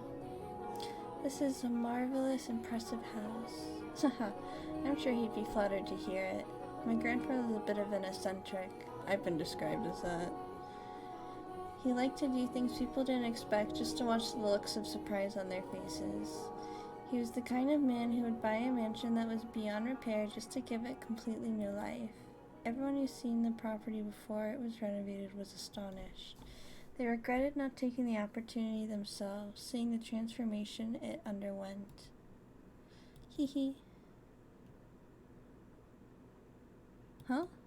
I was just thinking that you're kind of like this house. What do you mean by that? I mean when you first arrived. Oh, never mind, forget it. She figured out you were peeping on her, stupid. She hasn't yet, has she? Yes? It's nothing. The more I think about it, you and the mansion aren't really comparable. Oh? Truth is, being a rundown mess isn't the only reason nobody wanted to buy the house. They say... Oh shit, that all who dwell within this house shall be met with misfortune. Do you believe it? I'm just kidding. It's not actually true. It's all rumors and hearsay, embellished to make the tale more exciting. The rumors only start because of how it used to look. If the mansion truly begot misfortune, then we wouldn't still be here. And that wouldn't explain how my grandfather died. Do you know how he passed away? No, how did he? Inside a lovely lady. Huh? I was so comfy and relaxed. What does that mean? What? Believe it or not, that was how he died. Together with a young... He literally means inside, like he was fucking her. That's crazy. Malvisions of Korean War. Oh, but never mind about that. Together with a young, beautiful woman. His time ran out while he was making love to her, they say. A rather crude way to go. But he was hardly misfortunate. What'd I tell you? Ah. Yes? Just so you know, I promise I didn't inherit my grandfather's propensity for such base behavior. I am of pure body and spirit, dedicated wholly to my studies, so... Haha. Hey, she laughed. Hehe, my apologies. This is a bold strat for flirting. Let's see if it works. Apparently it did. Oh, it worked. No, it's fine. Anyway, you were talking about the mansion, right? I've always thought it was kind of a strange place myself. That dress you're wearing, it was found here after my grandfather bought it. You don't see that kind of design around these parts, so I'm guessing it was probably imported. The architecture is really old-fashioned too, which must have caught grandfather's eye. When he announced his plans to buy it, the entire family opposed his decision, but he refused to budge. Renovation upon renovation gave the mansion new life, but all of his work, he was most fond of the roses in the garden. He collected species from all across the world, and every time he got a new one, he would summon gardeners to arrange and grow them. It took incredibly long to complete. There are even some that wouldn't grow in the climate of this land, but grandfather refused to give in. He truly loves roses. Me, I don't really get how someone could be so impassioned about them. It's just embarrassing every time someone calls this house Rose Manor. Perhaps those roses were meant for someone. What? I am simply speculating. Roses make wonderful gifts after all. Indeed they do. If you like roses as much as Nellie, then you're welcome to go see them for yourself. Pick as many as you'd like. If anyone asks, just say I gave you permission. Hey Zeffy, I hope you're doing well. Don't be shy. I'm sure it'll get tiring if all you do is work. No, I'm sensitive to sunlight. Is she a vampire? Oh, that's unusual. Perhaps that explains why you're so pale. I had no idea. That sounds rough. And your skin is so pretty too. You don't seem terribly surprised. What? Oh no, I'm very much surprised. Are we in a Shiki situation? Maybe. Vampire. Or would you have preferred a more dramatic response? Excuse me. No, I expected you to find it disturbing. Sensitive to sunlight, can hardly spend time outside. Oh my god, she's literally me. I never go outside. That makes me sound like some kind of demonic creature. Haha. Huh? Oh, you worry too much. There's not a monster in the world as sweet as you. Yes? Are the other maids teasing you, perhaps? The black-haired one especially. She's how I should put it, a little frightening. Almost as if she has a steel heart or something. She's impenetrable. Right, she's one of the mothers of the maids too, isn't she? Now I'm even more worried. Since you refuse to follow my instructions, you are henceforth hellspawn.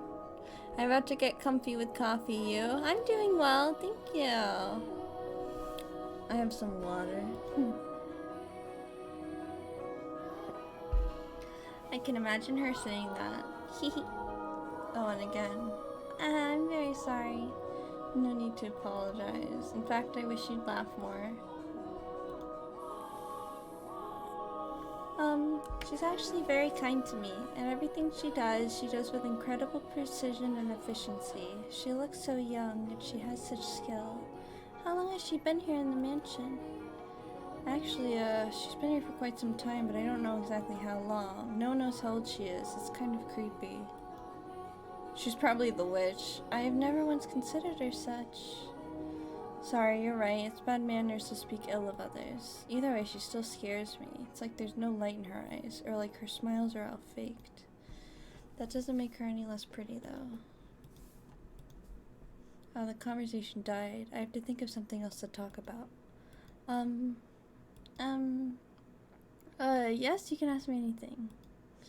Does the master, your father, Lord Mel, often retire from the mansion? I've not seen him around. Oh yeah, father frequently returns home. This mansion's actually our secondary house. Why do you ask, though? I was just curious, nothing more. Oh? Yes, what is it? One of the maids asked to see me. I should be on my way if you'll excuse me. What? Alright, see you later then. Goodbye. Oh, right, one moment. Since you're sensitive to the sun, I can pick some roses from time to time for you. For you to decorate your room. Lord Mel. That's all. Sorry for holding you out. Oh, why am I so bad at this? She definitely thinks I'm obnoxious. Oh, I want to hide under a rock. I want to reverse time and try this over again. Roses are not becoming of me. He is too kind. She me for real.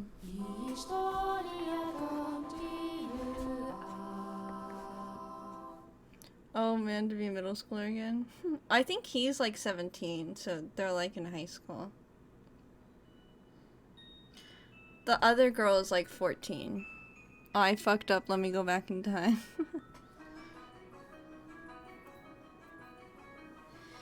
You have my thanks, Father. And I apologize for being late today. Now there's something unusual, you not being punctual. Maybe next we'll go a whole month without rain. Do have mercy on next year's crop smell. You hyperbolize, Father. So did something nice happen, huh? You look like you're in good spirits. Do I? No, nothing. Something did happen, didn't it? It's all over my face, isn't it? People prefer an open book to a face of stone. So it is. People might prefer it, but it's not a good trace to have for social engagements. What? Not the kind of engagement you'll be having anyway. Haha, I'm sorry, don't look so dejected. For now, at least, there's nothing wrong with that. So tell me, what has you in such a joyous mood, Mel? You torment me so, Father. We've taken on another maid. You know how that goes, right? Someone new comes and things get lively for a while. All the excitement has gotten to me, that's all. Oh ho ho! Why are you looking at me like that? No reason, no reason. So what family does that little lady come from? Oh, I don't actually know. You don't know? I was gonna ask her, but I missed my chance. Father has returned home, and I can't speak to Mother. I see. She's caught your eye, hasn't she? Yes, she has. But the truth is, you're more than just interested in her, are you not? What? No, I... Haha. Ah. Truly do enjoy tormenting me. Well, I should be getting home now. Mel? Yes? Make certain you find out where she's from. If you're genuinely interested in her, it's your responsibility to determine if she's actually suitable for you. Thank you. Excuse me. I don't like this priest. Doesn't matter if she's from an esteemed family or not. No. I'm not in love with her. I'm just interested. This isn't love. No, it couldn't be. This is me we're talking about. Besides, I hardly even know her. Young sire, blessed young sire, alms for the poor. It's the same beggar as before. I don't think he's moved since then. But he looks skinnier than last time. He's gonna have trouble making it through the summer. Should give him something while I still have the chance. Alms for the poor, have mercy. Sorry, but this is all I have to give you. Thank you very much. Blessings upon you. May the Lord bless your soul, young sire. Thank you. I feel bad for him, but that's just the way of the world. Farewell.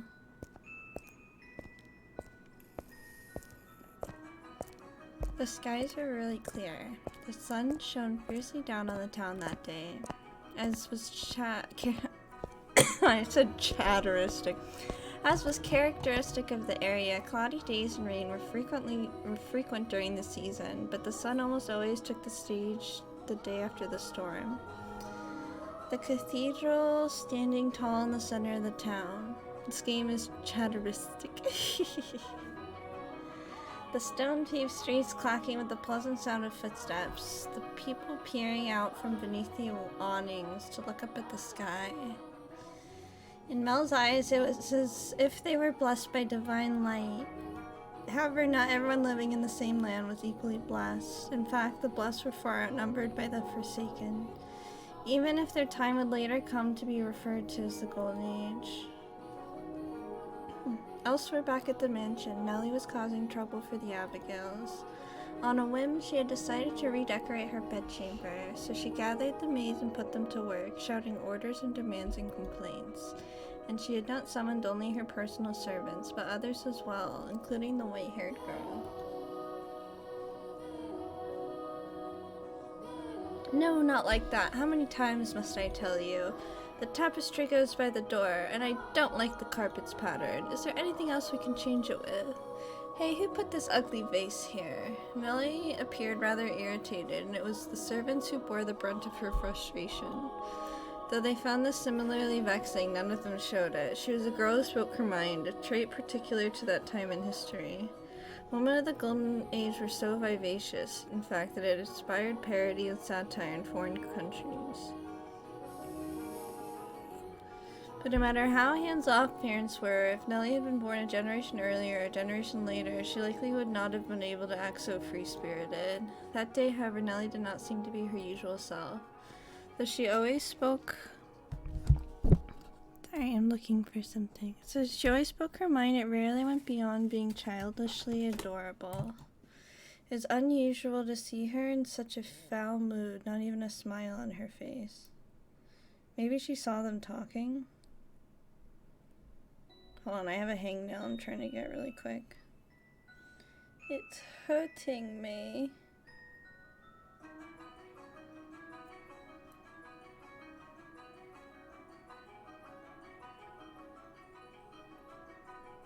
Okay, I think I got it. She's a little tyrant, for real. Oh, get rid of it all. The carpet, that chair, that desk, it's all so ugly. Do we have anything better? If we don't, then order it, have it made. You can do that much, can't you? Hurry up and replace them. Having only arrived that morning, the white-haired girl was unsure what she was supposed to be doing, caught in the middle of a flurry of maids and furniture and fabric. She chased frantically, scrambling at Abigail's with her eyes and made attempts to help, but not being familiar with the work, she only ended up getting in the way. She probably felt that everyone would be better off with her not in the room. Hold on, I have another hangnail I'm trying to get. I started feeling my other fingers and I felt a bunch more and I was like, what the heck?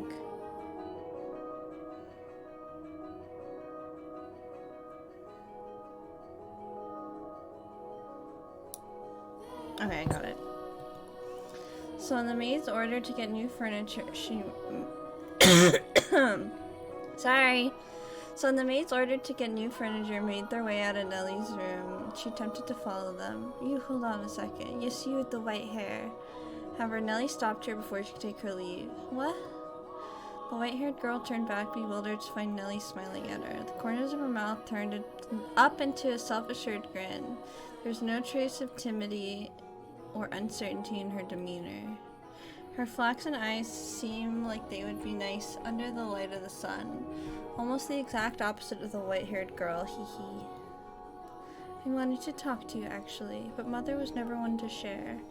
I asked her to trade maids, but she wouldn't have it. Trade? You mean for hee. Which is why I decided to completely redecorate my room, because then I'd need some extra hands. But why? Because Mother and Father refused to tell me anything. Why is that? Who are you exactly? Where'd you come from? Tell me, what house are you from? Why, you can't tell me? If we took you in, you must be from a fairly decent family. As a member of the Rhodes family, I have a right to know, do I not? You can't expect me to welcome a girl into my home who won't even tell me where she came from. I don't know anything about you. I haven't seen you at any parties. I came from another country. Another country? What country? Somewhere very, very far away. Oh? North of here? East? West? South? South. That's south of here. I crossed the sea to get here, which is why we've never met before. far did you have to travel then? How many times did the sun rise? How many stormy nights did you face? Innumerable days and nights we sailed, heading even further north. Huh. So tell me. Lady Nellie, that is the most wonderful painting. Try to just brush me off, I won't let her get away that easily. Painting, it's in my room, so of course it's wonderful. But that one especially so. You're both so adorable, you, young Nellie, Lord Mel. Hehe, how old were you when it was painted? Huh?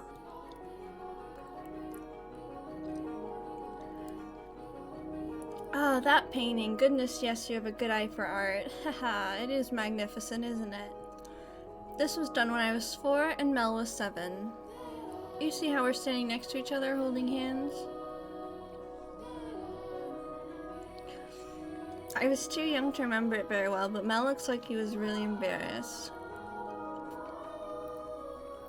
But standing there like statues makes for a boring painting, Nellie explained brightly. Having completely forgotten she was pressed up against the white-haired girl, she did a little twirl, stopping to face the portrait. Though many paintings lined the walls of her room, Nellie was most fond of the one of her and her brother. Two darling siblings standing side by side, the older brother smiling kindly to the younger sister, sweetly tilting her head, her cheeks the color of fresh-picked apples. It was like the very embodiment of their happiness. A painting lays its subjects bare, you know, fortune and misfortune, happiness and sorrow, enshrined on canvas for all to see. And this reflection is not merely limited to the point in time it was made either. Did you know, Master, that paintings are alive? They are drawn with a brush over an extended stretch of time, unlike photographs which capture a singular moment. The two have their own individual merits, but a photograph is still while a painting moves. Portraits reveal both the past and the present state of those they depict. Mel and I have always been close. I would sing songs for him, and he would teach me all sorts of things. He's so smart. Nowadays, Mel hardly ever goes on walks with me, making excuses like I'm an adult now, but we used to spend a lot of time playing together in the rose garden. I see. The white-haired girl normally had difficulty smiling, but her lips naturally curled upward toward as Nellie reminisced. The vision of the two happy siblings had probably swelled up in her mind, and I imagine there was a faint trace of envy in her heart as well. Lady Nellie, you love Lord Mel quite deeply, I see. Yes, of course I do. Mel's smart, and he's studious, and he's incredibly kind. For my birthday, he gave me this wonderful rose necklace. The jewelry shop he got it from is famous because even the royal family makes commissions from the workshop. So he had to have it ordered months in advance, just for me. Hee. He's a prince. Oh? Haha. He's pretty charming, wouldn't you say? That's why I call him my prince.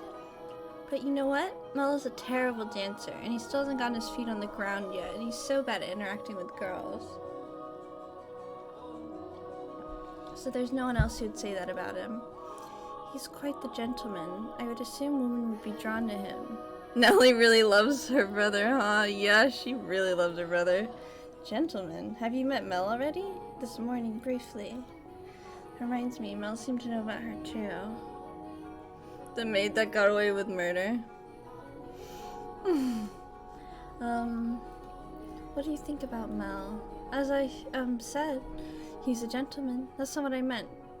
Don't think I'll let you get away with putting any funny ideas in his head. What? Mel is too trusting. He's pure of heart, so I won't stand for you trying to take advantage of him. I would never. So you say, but you actually want to get closer to him. I would never dream of it, Lady Nellie. He's a man far beyond my reach. You weren't planning on doing anything, are you? Not at all. You don't have any romantic feelings for him, do you? Well, do you? I have no romantic feelings for him, Lady Nellie. And you won't develop any? I will not. And with that, Nellie gave a wide, satisfied grin. And blah. Even though one has no way of knowing how another truly feels or how they might in the future. You wouldn't, would you? Now that I think about it, there are plenty of other boys. He's so wonderful. Surely only you'd be a match for him, Lady Nelly. Yeah, for real. Just tell her what she wants to hear so she doesn't kill us. You're getting together with Mel is downright absurd. Indeed. Oh, but anyway, back to what we were talking about earlier. Your family, I almost forgot. You haven't told me exactly where you came from or anything about your... Lady Nelly, I brought a new carpet. Just look at the embroidery. The work of a true artisan. I'm simply in love with it. Surely you'll find it to your liking as well. Wow, you're right. It's a Florentine stitch, isn't it? I wonder where someone mimicked the style or if it was imported. Either way, great find. Let's hurry and get it laid out. Oh, we'll have to see how the colors go with everything else. We'll have to finish redecorating quickly so I can show Mel. He'll be so surprised. What wonderful taste you have, Nelly. As the other Abigails returned, so did all the bustle within Nelly's room. As the white-haired girl watched, a faint smile crossed her lips. Perhaps it was from relief at having escaped Nelly's inquisition. Or perhaps... Ah, Nelly, I'm back. Did you eat something you're not supposed to, dearest Mel? You're unusually cheerful. I'm the same as always, anyway. Never mind that, dearest Mel. Take a look at my room. I've redecorated today. So that's what you've been hiding away at the house all day, Nelly? How is that any different from what you were doing? You were at church all day, I guess. I will look at your room, I promise, but first, do you know where our new maid is? No, I don't get any strange ideas. I just haven't had the chance to introduce myself, and I thought I should as a member of the family. Except you have, and I know it. Being the eldest son, I wouldn't be shameful if she were to pass me in the halls not knowing who I am, so don't ask me. What? But you were at the house all day. She attends to Mother, so why would I know where she is? Though she did help me redecorate my room. You made her help? That's work for the manservants. There's no reason to make the maids do it. Oh, so you're saying I should invite a bunch of men into my room? I go to your room all the time, Nelly, and you were in my bedchamber just this morning. Only one man is allowed in my bedroom, dearest Mel, and that is you. So unless you become a servant, which I will not stand for, I will not ask any of them for help. Oh, Nelly, you ought to be a little more... A little more what? If you're going to lecture me, I won't hear it. What am I going to do with you, my little lady? What? What? Why are you still looking at me like that? We've talked about you, dearest Mel, and I'm not going to tell you what she said. About me? What did she say? Huh. Please, Nelly. She said she has no romantic interest in you. Why did that even come up? Because we're both girls. We talk about things like what kind of boys we like and who's the most handsome. Why do you look so downtrodden, dearest Mel? You look like a sad little boy who can't get his crush to notice him. That face is unbecoming of a prince, Mel. Are you interested in her? That's strange. You haven't even met. I'm not. It's just depressing to find out that someone you never even met doesn't like you. That's all.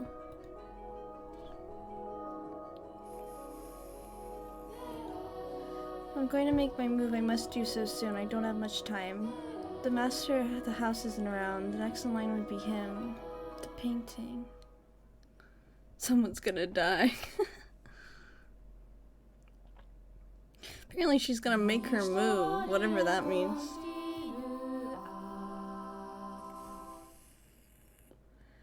So awkward. Despite his near devastation by Nelly's news, Mel's flaxen eyes continued to wander in hopes of catching the sight of the girl. By now it should be quite obvious to you what Mel was feeling, but the boy himself was having difficulty comprehending the things going through his heart. Emotionally, he was horribly unstable, like a ship without a sail. And still, every time he spotted the white-haired girl, his heart would leap, his whole body jittery with anxiety and excitement. He never felt anything like this before, and as such, he struggled to keep these strange new emotions in check. Whenever he saw an opportunity, Mel would speak to the white-haired girl. In days he was unable to, he either spent in scheduled silence or distracted days. Love is a curious thing. It has the power to change those who experience it. When he did manage to approach her, he tripped over his tongue. This OST, yeah, I like the music in this game a lot. Again and again he talked to her, and again he stumbled. I imagine if you were to take him to see a romance at the theater in his present state, you'd cry just as much as little Nellie. We'd cry at tragedies because we draw parallels with our own lives. At least that's what I think. Great tales of romance attain true gravity with the audience only when they are personally familiar with love. In any event, the white-haired girl was, as a result of this, visibly perturbed. She was delighted that he was being so kind to her, but confusion overpowered every other emotion. She appeared to be at a loss of what to do as he clumsily catapulted words and stares at her. Hold on, let me turn the air on really quick.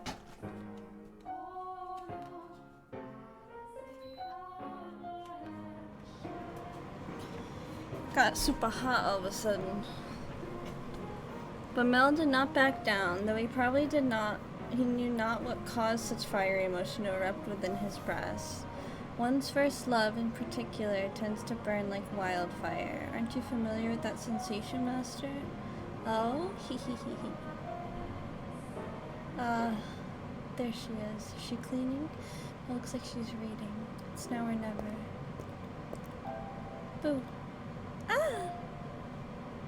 Haha, sorry, I didn't mean to scare you. Lord Mel, you very clearly meant to scare me. Because you just wouldn't notice me. What are you reading? You look pretty and gross. Oh, I'm sorry. I should have asked for permission. Get that, Rizmel. It's fine. No need to apologize. Feel free to read whatever you want. And you're welcome to bring books back to your room if you'd like to spend more time with them. But I was just amazed that the mansion had a library. Must have been a lot of work to collect all these books. There's some pretty old books in here, too. Your grandfather's. Some that he collected, some even older than that. Take a look at this. I think it's a diary, but not from this country. Or this century, for that matter. Maybe a feudal lord. Haha. Here he's complaining about the quality of the harvest. Can this forsaken land only produce over-sour grapes? If only for the largest of the Barney, or maybe Barnier? Only the largest Barnier estates were mine instead. The land there is much more suitable to cultivation. There you have it. You can read this, Lord Mel? More or less. I looked over it several times already, so that wasn't too difficult. Why would such an old book be here? I'm not sure. It and all of this was already here when I moved into the mansion. Have you not lived here your whole life? I was born at our estate, but to me and Melly, this is more like our home. We moved when I was still young, and we've lived here ever since. Nellie and Mother have both grown quite fond of it. Father, though, often goes back to the house because he doesn't like the roses. By himself? Yeah, well, sometimes Mother goes with him, but for the most part, he goes alone. Don't get me wrong, it's not because they don't get along. In fact, they act more like teenagers in love than grown adults. It almost makes me sick having to watch it. It's a wonderful thing to be so close, no matter how old they may be. True, but still, there are those in this world who cannot be with the ones they care for as much as they wish. I'm sorry about that. That's right, the book. What were you reading? I wasn't exactly reading. I can't. I do enjoy reading lots of text, so I was looking at the picture. Oh, I do not enjoy reading lots of text, I was looking at the pictures. Is that so? You seem very cultured, so I thought you'd be partial to reading. Perhaps you're actually more like Nellie? Eschew your studies? Yes. I wouldn't have guessed. But you like looking at pictures? I do. What else do you like? What? What else do you enjoy doing? It can be anything. I enjoy being told stories. Stories? Yes, when I was younger, my father would tell me tales. What kinds of stories did you like? There was one about an imprisoned girl. Tell it to me. Once there was a girl, and she was locked away in a mansion deep in the forest. A mansion with only one window. But the window sat high upon the wall, far beyond her reach, so it was always very dark inside, unlike this mansion. However, the girl did not like the outside world. There are lots of scary things out there, after all. Though she may have been all alone in the mansion, she grew comfortable with the darkness in time, so she had nothing to be afraid of. And then, am I doing a good job? You're doing fine, keep going, what happens next? Okay. And then the girl grew up. By then, she'd already forgotten why she was locked up. She was content with the darkness. However, her eyes couldn't help but be drawn to the little bit of light that spilled through the one window. Though she was comfortable in the darkness, the sight of the light made her heart race. First, the girl thought it was because she found it unpleasant, because she disliked the light and the outside, but she slowly came to realize she was curious about the outside world. What could be happening out there? For all she knew, the town, the forest, the people, all of it could have changed while she was imprisoned in the mansion. But she had no way of finding out. So the girl decided to write letters and throw them out in the window. For several months until what began as empty grasping became routine, continuing for several months until she was finally ready to give up. But then a beautiful white dove flew in through the window. Tied in the dove's leg was a letter. Her heart was racing. She read the words contained within. It seemed to have been written by a man. The letter contained numerous questions for the girl. It also said that she attached her reply to the dove, who would bring her letter back to him. She was astonished, but she wrote him back anyway, taking care not to mention where she was. After having exchanged letters a number of times, the two felt very close to one another, as though they had known each other for many years despite having never met. And eventually the man said he wanted to meet her. Indeed, the girl was unsure what to do. Should she tell him how she lived? Should she reveal where she spent her days? She was afraid if she did, he would cease to send her letters. She was sure he believed her to be a young lady of noble blood, not a girl locked away in a house deep in the forest. The girl could not bring herself to write a response. She released the dove through the window with nothing attached to its leg, and yet it returned with another letter written in the man's familiar hand. You must surely have a grave reason for your silence. I would like to know that reason. I would like to help you. No matter what it may be, you have my word. She deliberated. Though his letters were kind, she did not know this man. He was from the outside. Would he still treat her the same way when he met her? Did she even want to step out into the world beyond? What do you think she did? Wrote a letter and agreed to meet him, right? Yes, she did. The girl made up her mind. She would write a letter. As always, when she tied it to the dove's leg, it flew off out the window. For some time after that, she received no response from the man. This saddened her, but she thought it was for the best. She belonged in her own confined world, her world of darkness. But then one day, light shone into the mansion. The sealed door had been opened, and in the doorway stood a handsome young man. I have come for you, he said. The man was a prince from a neighboring kingdom. When the girl stepped outside, before her sat a magnificent carriage, the likes of which she had never before seen, accompanied by many servants. The prince, kind as in the letters, swore his love to her. The two lived happily ever after. Oh, what a nice story. I'm glad I had a happy ending. He, a prince. Was there something funny about the story? No, that's not why I was laughing. Do you ever imagine what it'd be like if a prince showed up for you? Huh? It doesn't have to be a real prince, even just someone like one. Is that something you dream about? Oh no, I think perhaps I'm a little too old for that. I think so. Nellie still fantasizes about her prince and she's 14. I just assumed all girls were the same. Yeah, Lady Nellie's prince, that is you, Lord Melno. What? Is it not? I mean, we used to play make-believe a lot when we were kids, but I very much doubt she still thinks of me that way in earnest. When she calls me her prince now, it's mostly in jest. If it weren't, that would be concerning. Oh? That story. Do you know if it's a Regent tale, one that's been passed down through the ages? I am not sure. Could very well be of my father's own creation. Not a bad story, yeah. You might think of me conceited, but I think the story might be about me. The girl trapped in the mansion is you? You haven't been locked up anywhere before, have you? No, thankfully I have never been locked up before. Thank goodness.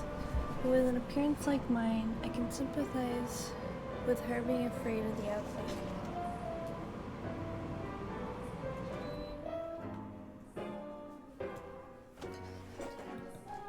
I have at times imagined how wonderful life would be, or if it were only me and my father.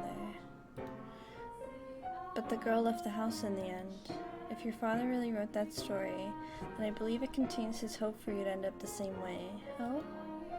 I don't know what it takes to be a real prince and whisk you away, but I can at least pretend. So if it was your father's wish for you to see the outside world, then surely there's nothing wrong with you getting out and experience all the scenery that the world has to offer. I want to see the outside too, or to be more specific, other countries. So, if you'd like, we could maybe go to see distant lands together. Ah, dearest Mill, I've been looking all over for you. Nellie. Look at this, dearest Mel. Mother brought these wonderful gloves to wear on walks. The roses embroidered on the wrists are just precious. Oh my, you're right, they're beautiful. You appear to be dizzy, Lord Mel. Nellie, goddammit. Are you feeling unwell? No, I'm fine. Haha. Mel was feeling frustrated at his inability to convey his feelings to her, and as his frustration built up over time, he developed, I suppose you could call it, a severe case of lovesickness. For several consecutive nights, he'd been afflicted with a peculiar sensation, a presence in his bedchamber. Death. Death to the unholy one. Death to the heretic. Death to the witch. Kill.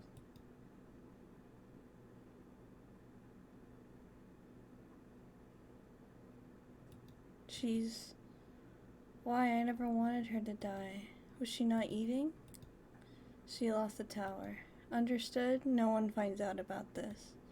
How can you be so calm? Don't you understand what you've done? Pinning the blame on me?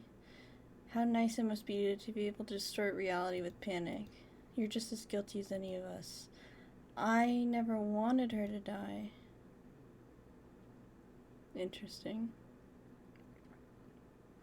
The witch killed her. The blood of the witch killed my blank. Oh god, it was a real story with a fake ending.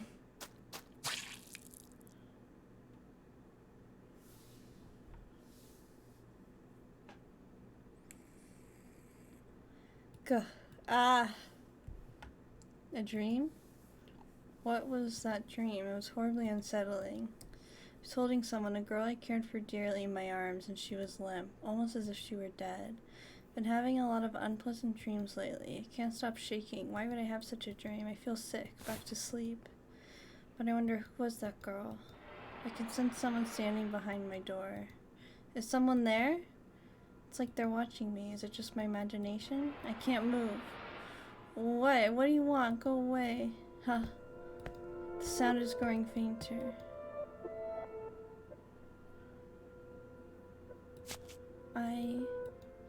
Is that truly what your story meant, Father?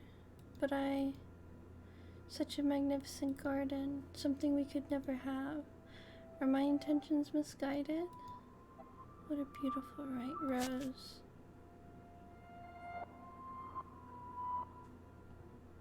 You know, you could have sneaked into his room rather easily then.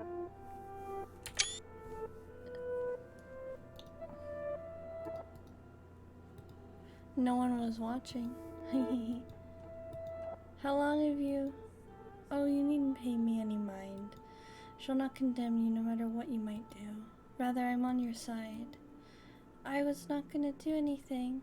Oh, is that so? Then perhaps you're out for a late night stroll.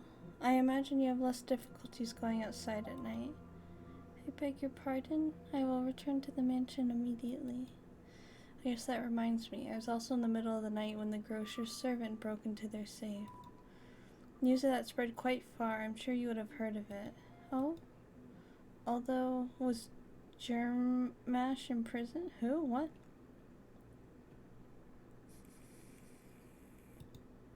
Dear me, I am having trouble remembering. But worry not. If you wish for it, the mansion shall provide. You are in no danger whatsoever of getting caught. You said that a witch lives in the mansion, did you not?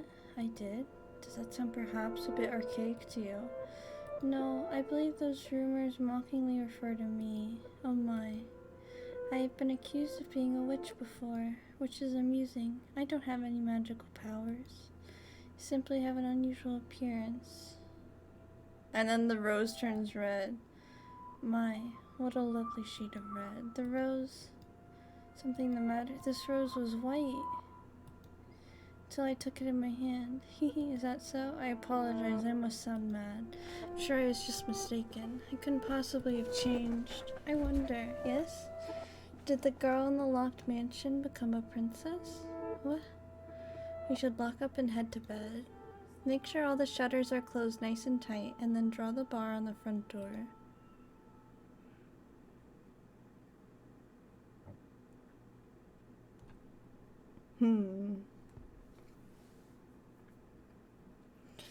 What the heck? I think I'll pause here.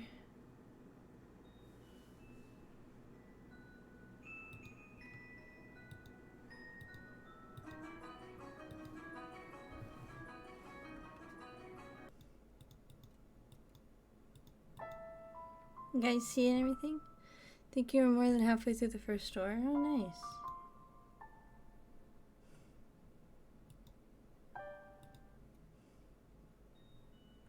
Slowly but surely, time tracked onward, everyone working toward their own individual goals. Each early summer breeze that blew through the garden was like God's hollowed breath, carrying the flowers' fragrance through the Rose Manor's windows. If only time could be stopped, and this beautiful era made to live on through eternity. As usual, Mel's eyes chased after the white-haired girl, and Nellie pursed her lips in frustration at him. She was still rather docile. Even taking into account how self-centered she behaved, how fickle her temper, Nellie's fits were still no worse than a playful kitten. See, at the very moment our little lively feline had her claws poised to swat at the flaxen-haired young man. Hee. Mel, you promised me, or have you forgotten? I haven't forgotten, I'm just asking if we can go another day. Another day? This isn't something that happens every day. I've been looking forward to tonight's performance for so long. There's nothing I can do about it. We're having a gathering at the priest's home tonight. Several high-ranking officials have come up from the mainland just for this. Who cares? I care. You know, Nellie, it doesn't have to be me who goes with you. No, I want to go with you, Mel. You've been so distant lately, dearest Mel. You refuse to do anything with me. That's not true. Tell me, if you can't go today, when can you? When will you be willing to go out with me? When will you be willing to play cards with me, to have tea together? I can't make any promises. I have things to do, obligations. And Nellie, you're almost an adult yourself. Stop acting like such a child. I'm not an adult yet, I'm still a kid. If it means I don't get to play with you anymore, dearest Mel, then I don't want to be an adult. Nellie, you can't. Lady Nellie, the master wishes to speak with you. Huh? Father does? What could he want? Go on, Nellie. You can't make Father wait. He's very particular about people keeping up their appointments. Yes, he is. Unlike you, dearest Mel. What's gotten her in such a foul mood? Oh, thank goodness for small miracles. Nellie just won't seem to take me at my word lately. You mustn't be so harsh on her. She's your one and only darling little sister. You're right, but still, she's taken it a bit too far of late. Oh, I'm not so sure. She just seemed to be behaving any differently to me. We raised a yandere, for real. Why are they one acting differently then? Well, enough about that. Can I ask you a favor? Me? What can I do for you? I was thinking... Physically, Mel was undeniably a young man, but the smirk that crossed his lips as he schemed gave his face the sweet look of a little boy. Or perhaps that was simply part of his charm, and it was not the age disparity but his character that made his smile so heartwarming. What did he ask of me? You shall find out soon enough.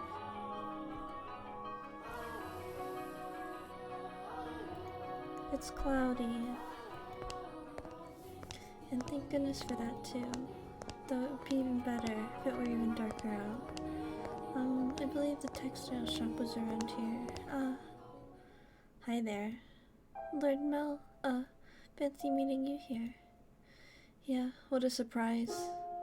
So, what did you say we take this chance to go for a little walk? Since you're sensitive to sunlight, we can keep our eyes out for shadowy areas as we go. And if you feel unwell, just let me know. I was sent out to run an errand. Don't worry about that. Come on, follow me.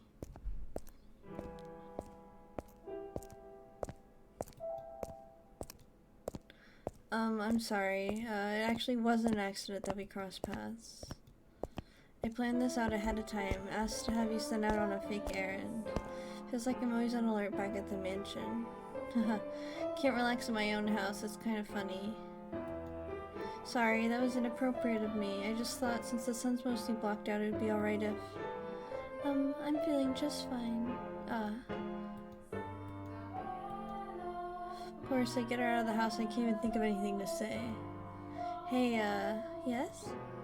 Have you settled into life at the mansion? I have. Everyone has been such a big help. That's good to hear. Indeed. So, yes? Nellie told me she had you redecorate her room some time back. Yes, that was shortly after I arrived. What of it? Yeah, that day Nellie told me that you don't, I don't... Never mind, sorry, it's not important. It is important, but I just can't ask how she feels about me. That would make it sound like I... Forget it, sound like I do, don't I? Lord Mel? Sorry, I had something on my mind. Looks like it might rain again today. The weather usually gets better as summer approaches, not worse like it has been. It won't be a heavy storm, though. No? The wind is too gentle. You can tell from that? Vaguely, but yes. Huh, that's impressive. I often leave the house unprepared, only to find myself sloshing back in the rain. Hee hee. You laugh a lot more than you used to. Do I? Yeah, and I like that. You look better with a smile on your face.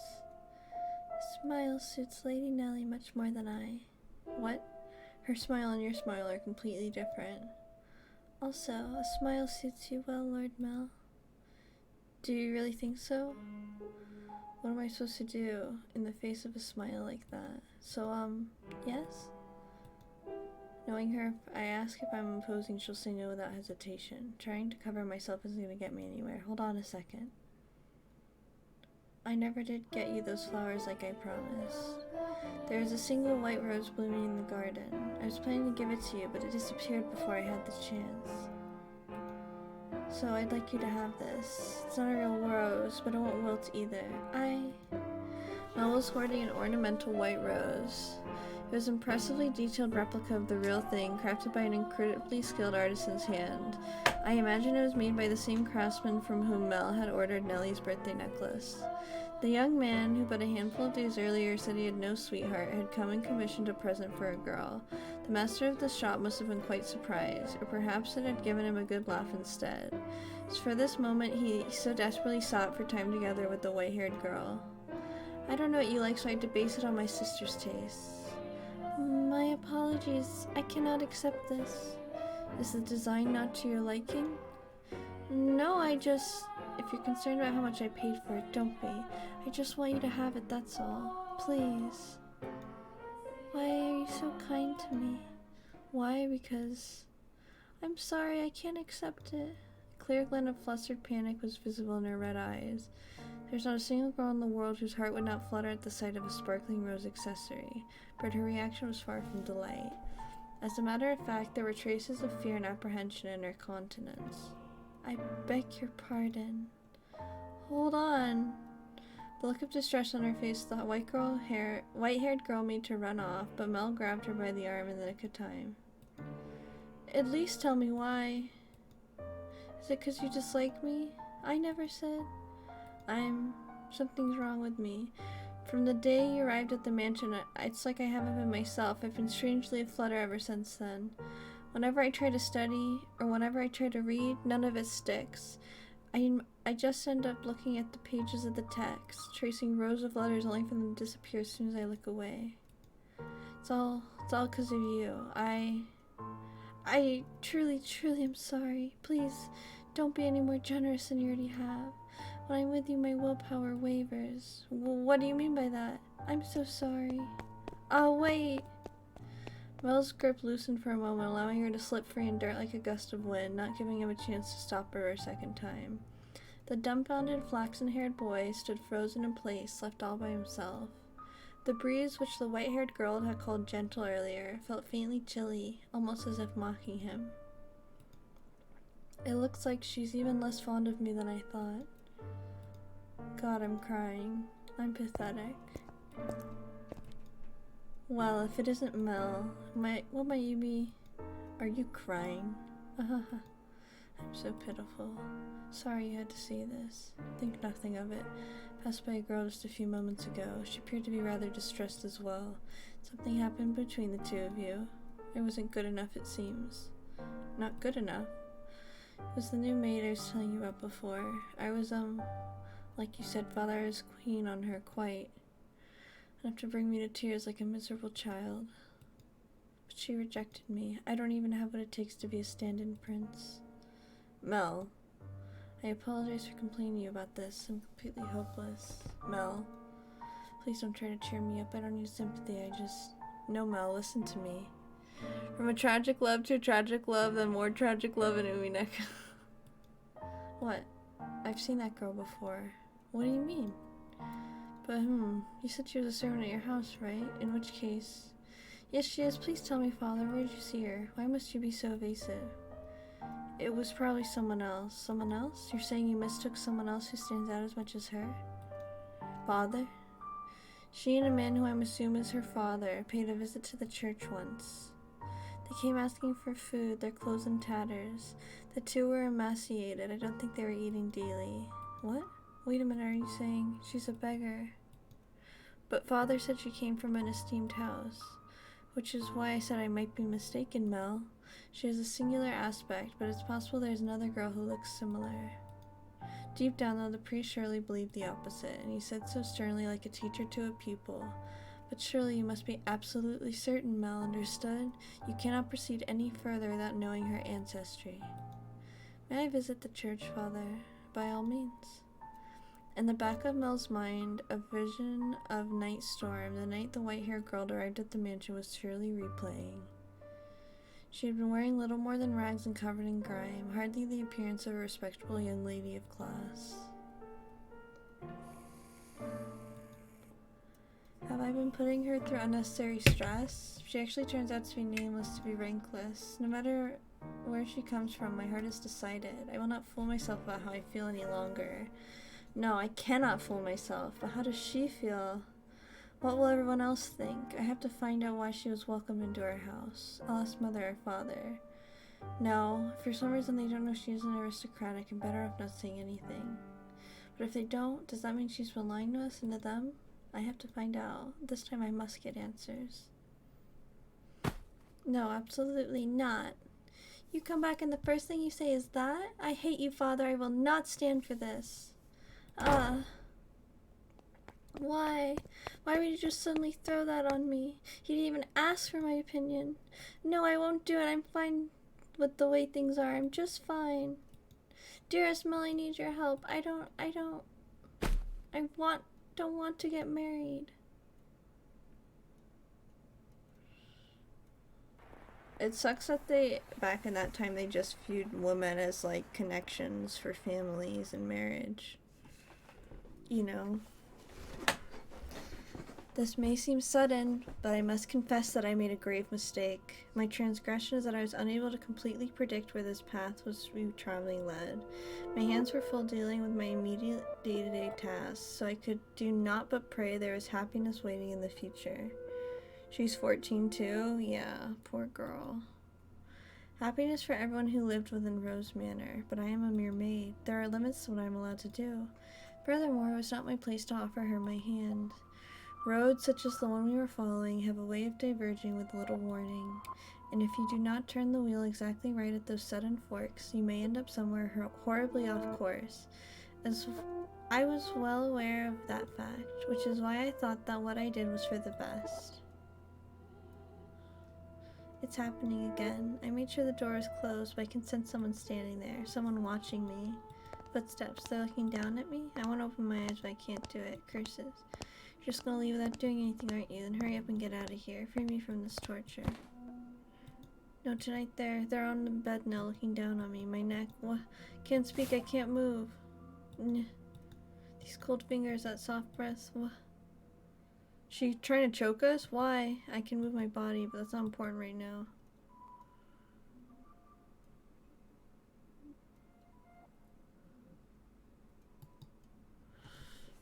Yeah, I knew she was choking us. This you smell of roses. The scent is of a world far removed from ours. He made to grasp at the sight before him, only realized he could not. The pressure of her cold fingertips wrapped around his throat throbbed almost entirely of the ability to breathe. Why? He mouthed the word. From that moment, at least, her melancholic ruby eyes were focused wholly on the flaxen-haired young man. In them glowed a faint flicker of willpower, a continuously burning agitation that roused her to action. I told you to stop being so kind to me. Why? Well, I'll be over soon. Please don't make any noise. Why? To put an end to this family, you're my only... Why are you shaking? What? Upon hearing Mel's words, the strength drained from her slender fingers. He'd not been questioning why she would do such a thing. There was, of course, a trace of bewilderment visible in her eyes. But he did not shout, nor did he tremble in fear. Instead, he expressed concern for the young woman who looked like a cornered rabbit. Me. I am not shaking. You are, I can see it. He slowly regained his breath. Mel's voice grew clearer. Conversely, the red-eyed girl grew progressively more faint and raspy. You're not doing this because you genuinely wanted to. There's some other reason. This is what I desire.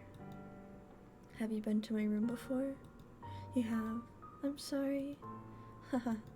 Well, I'll be damned. Tell me, why are you shaking? You're not putting any pressure on my neck. Why haven't you run? Because I cannot fathom why you would do this, so I'm not afraid. Do you hate me so deeply you want me dead? Do you despise me to the point you'd be willing to take my life with your own hands? No, I don't. See, like I said, there's another reason.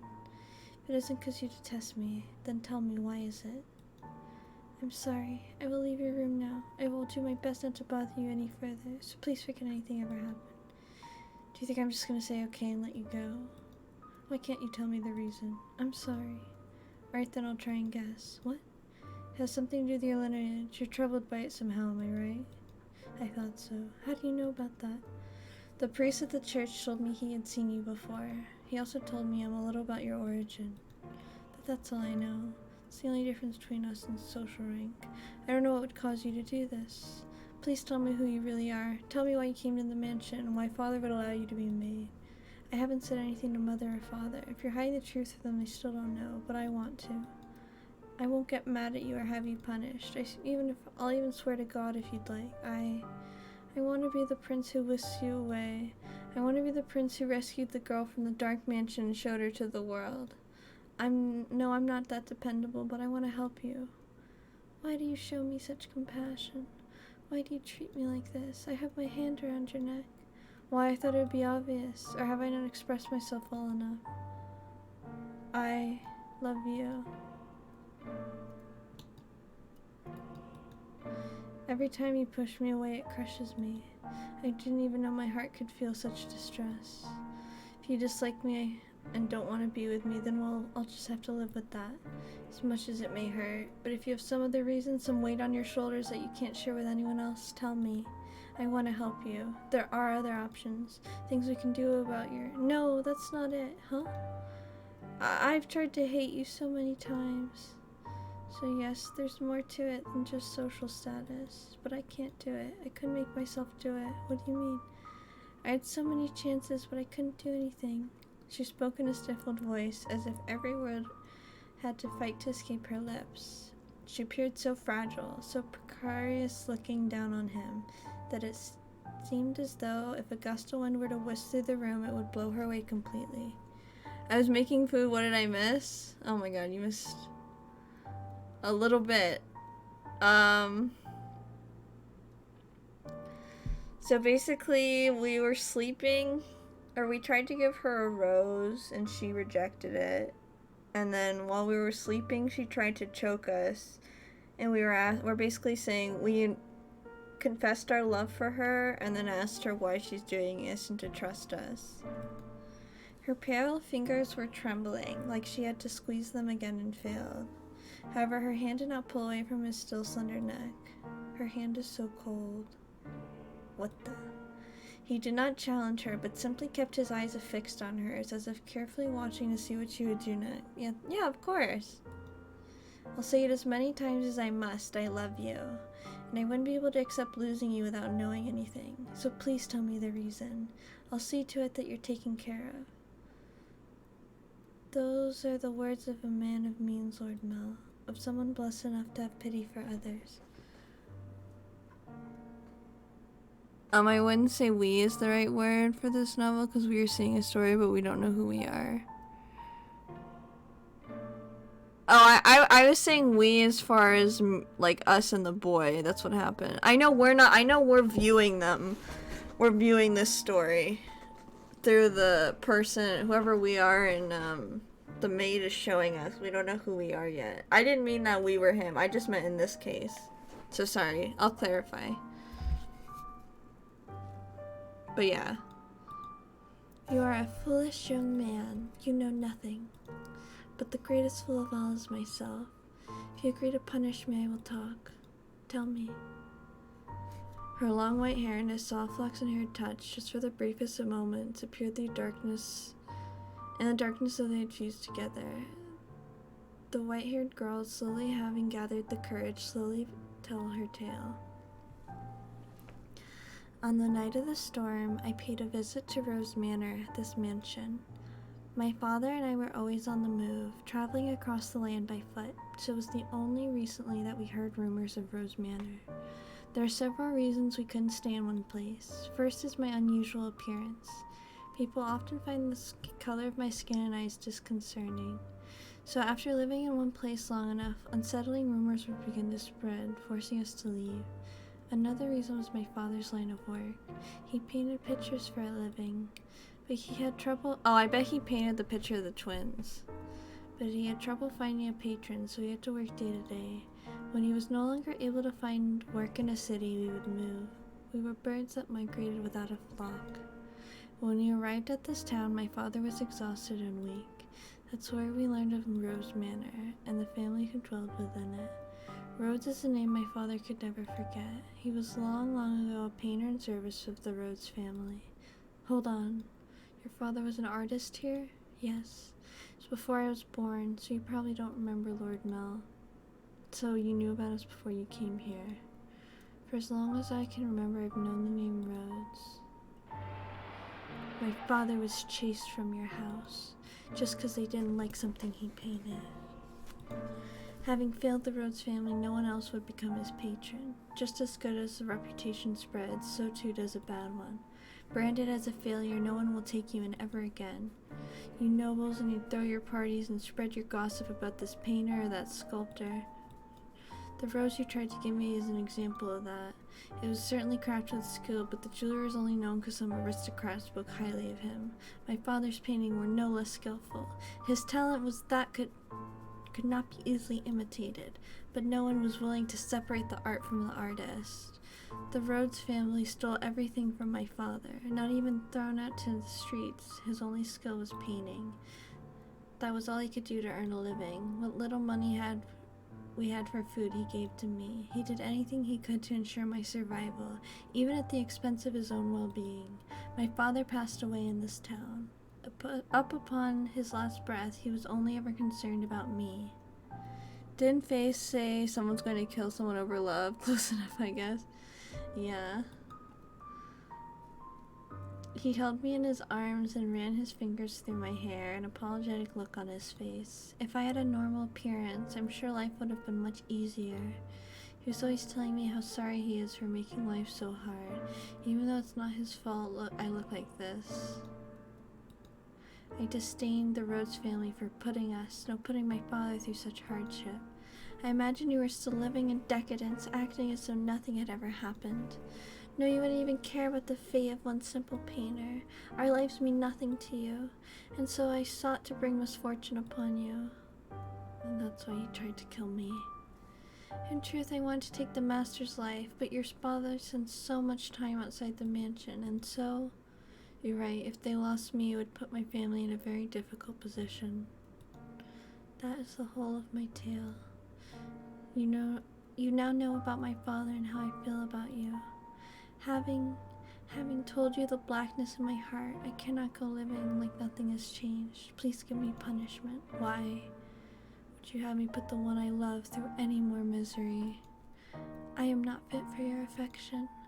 Not only because I'm not aristocratic, but because every time I spoke with you, I did so holding this darkness in my heart. Does that not unnerve you? In the end, it was my family's actions that caused you so much suffering. Would that your father were still alive, perhaps I could have done something. I'm sorry. And besides, you hesitated. You didn't actually kill me. What am I even to punish you for? And you said you had countless opportunities, but you could not bring yourself to do it. Tell me, why couldn't you kill me? If it's because I've given you enough reason to have even the slightest bit of interest in me, your punishment is 1,000 kisses, for sure. Nothing was as I envisioned it. What? I assumed the residents of Rose Manor would be cold, people who believed wealth and rank mattered above all. But on the night of the storm, the mistress was the first one to extend her hand to me. Alright, 1 second.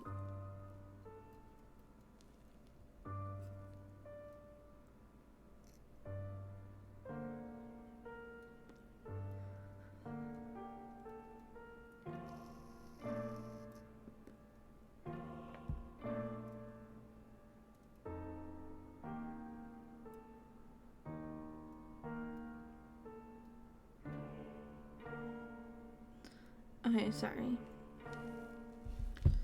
I arrived at the mansion disguised as a beggar. Actually, disguised isn't the right word, as many nights I only survived on the generosity of others.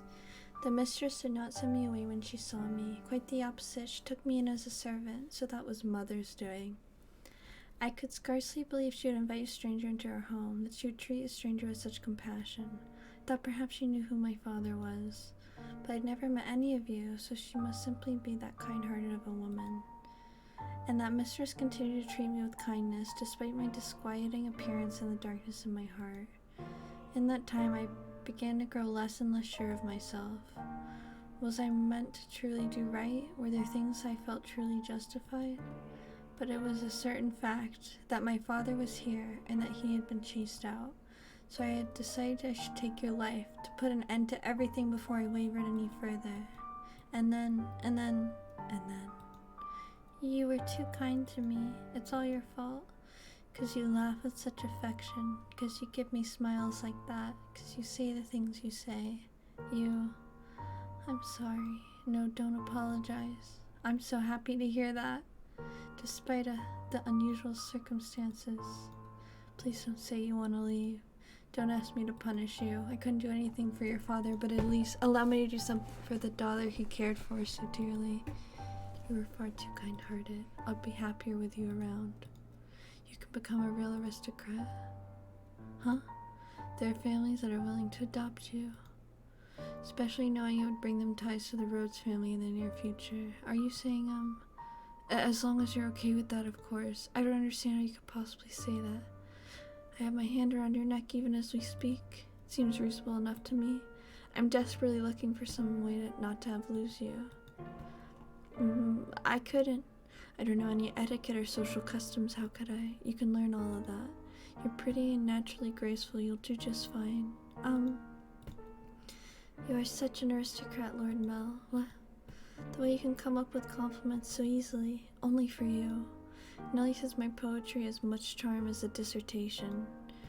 I don't understand theater. It puts me to sleep. Hee. You laughed, thank goodness. Keep smiling, you don't have to stop. Smile on your face is a smile on mine. He has so much riz. No matter how deep the darkness has taken root to your heart, it could always be removed. I believe people are capable of forging their own futures. What do you say we go to the theater sometime? I promise I won't sleep through it. At the private theater, we can get seats at the far end of the second floor so we don't have to stand. He's shooting a shot harder than anyone we've seen so far. I know, and I love it! Finally! They would be pretty lavish seats, and it would give you a chance to experience the noble life. But please don't be shy. I can have clothes prepared for you. I'll ask one of the maids who can keep a secret. Say the one with the black hair. She kind of scares me though. I don't know what I'm supposed to say. How could you show such compassion for me? Try to inflict harm upon you. Am I allowed to feel such joy? For every day you suffered, a day of happiness. That's how it has to be. So stay by my side. He softly whispered the girl's name. For several long moments her lip trembled in trepidation, but in time she squeezed them together and made a smile. He wrapped his arms around her unbelievably slender, frail frame, holding her tight in an affectionate embrace. Wait, we don't know her name, but she does? I know, right? That's what I'm saying. Mel approached me the next day.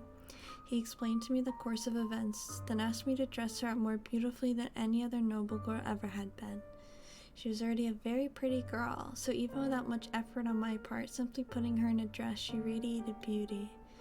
It was quite partial to her smile, so I agreed to help, thinking that it would lead to their happiness. I could not ask for anything more. I never anticipated what would happen next, though. Perhaps my hopes were unreasonable after all. Oh, jeez.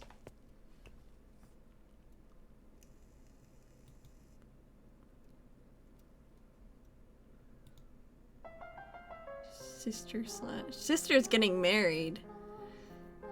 Not now, Nellie. You left theater, so don't look so cross. Nellie was out with a man other than her brother that evening, a rare sight indeed. She was quite clearly in a foul mood. I will not stand for this, that I should have to marry a man as disagreeable as Arthur. It's unthinkable.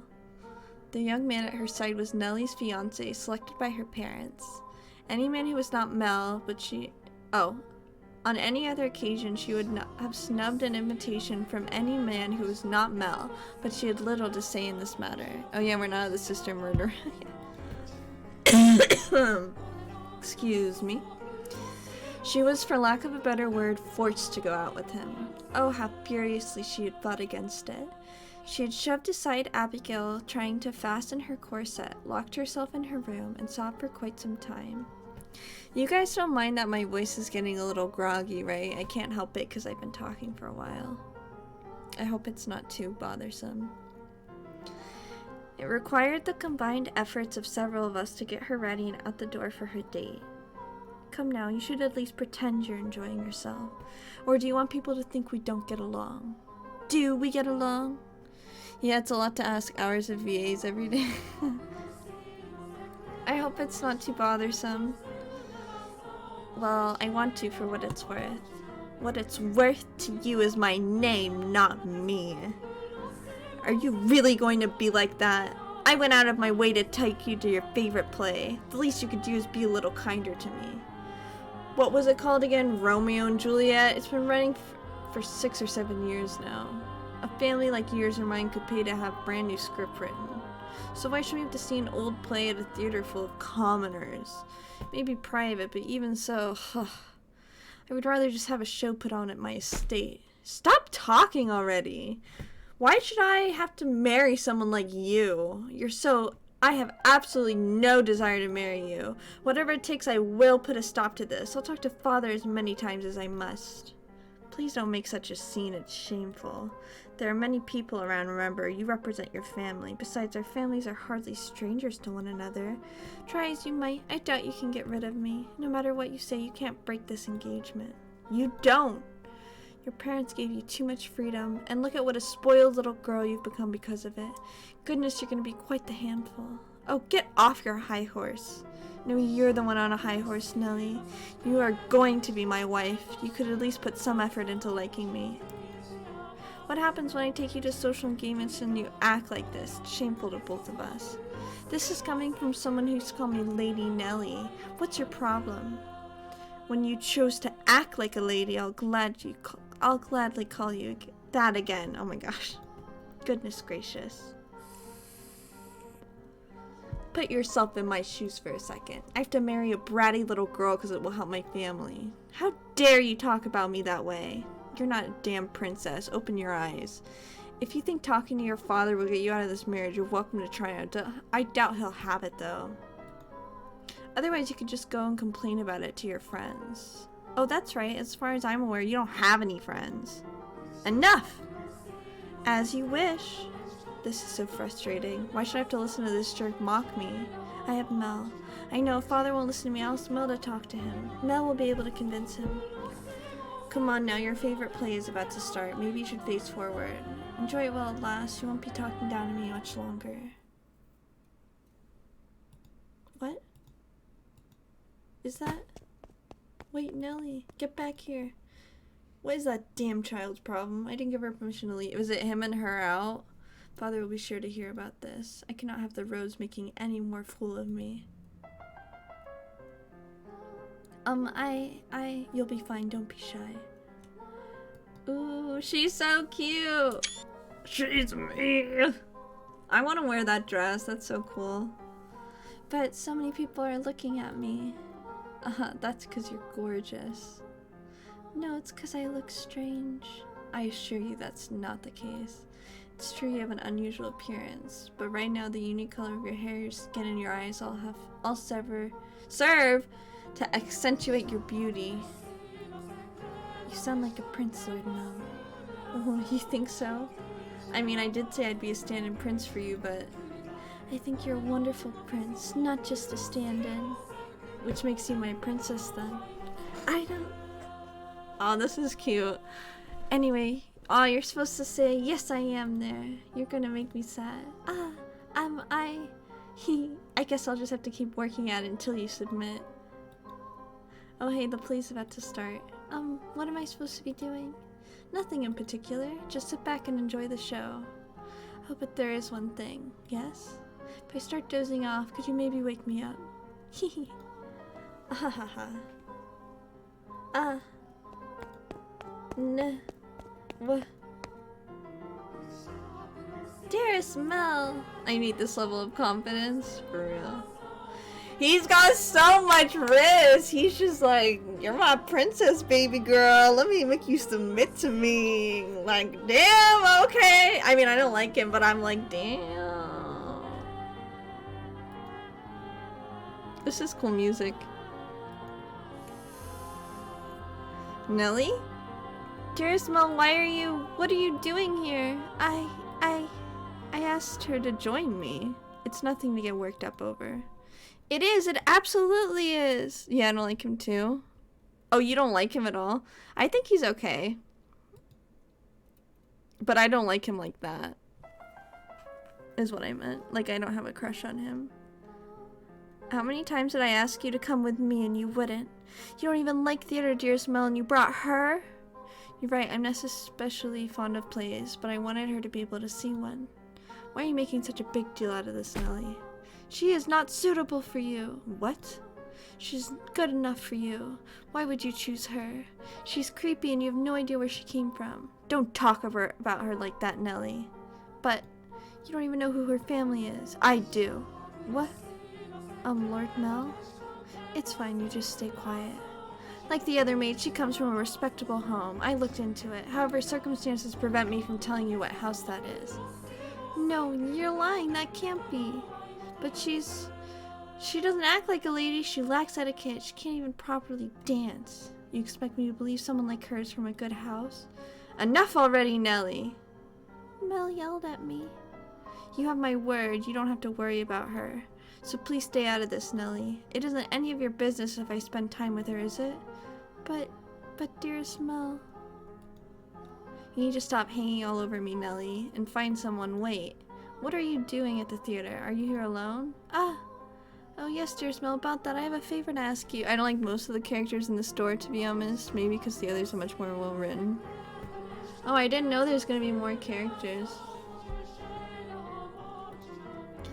I've been waiting to talk to you about this since yesterday, but I haven't seen you at all. Settle down, Nellie. What is it?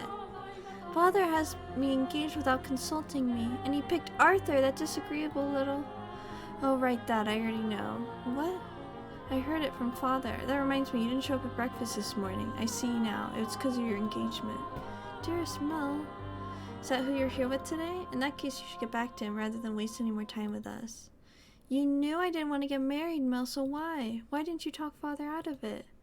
Because it's your time, Nellie. If there's someone else you'd rather be with, then, well, you can try persuading Father, but...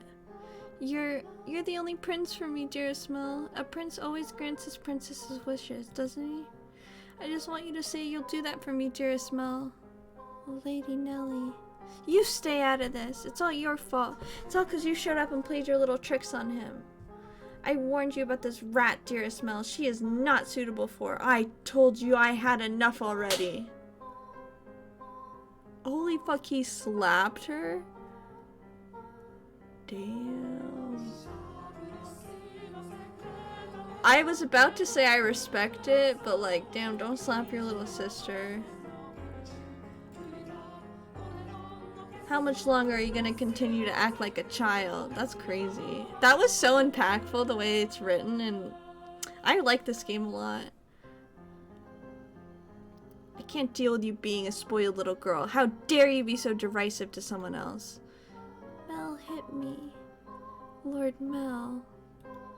Go on, the show's about to start. People are giving us dirty looks. Return to your betrothed now.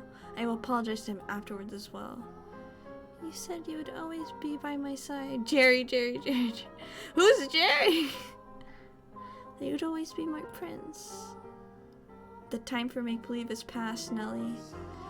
No, I refuse to believe it. I will not have it.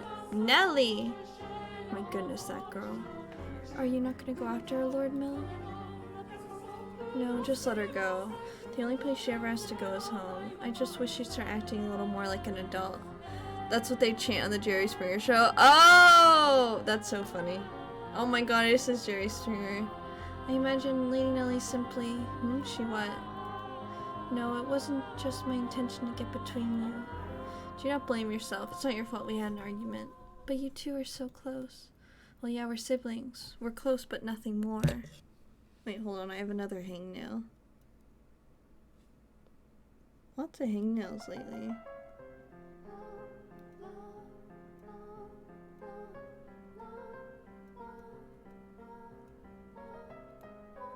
The heck, I can't get it!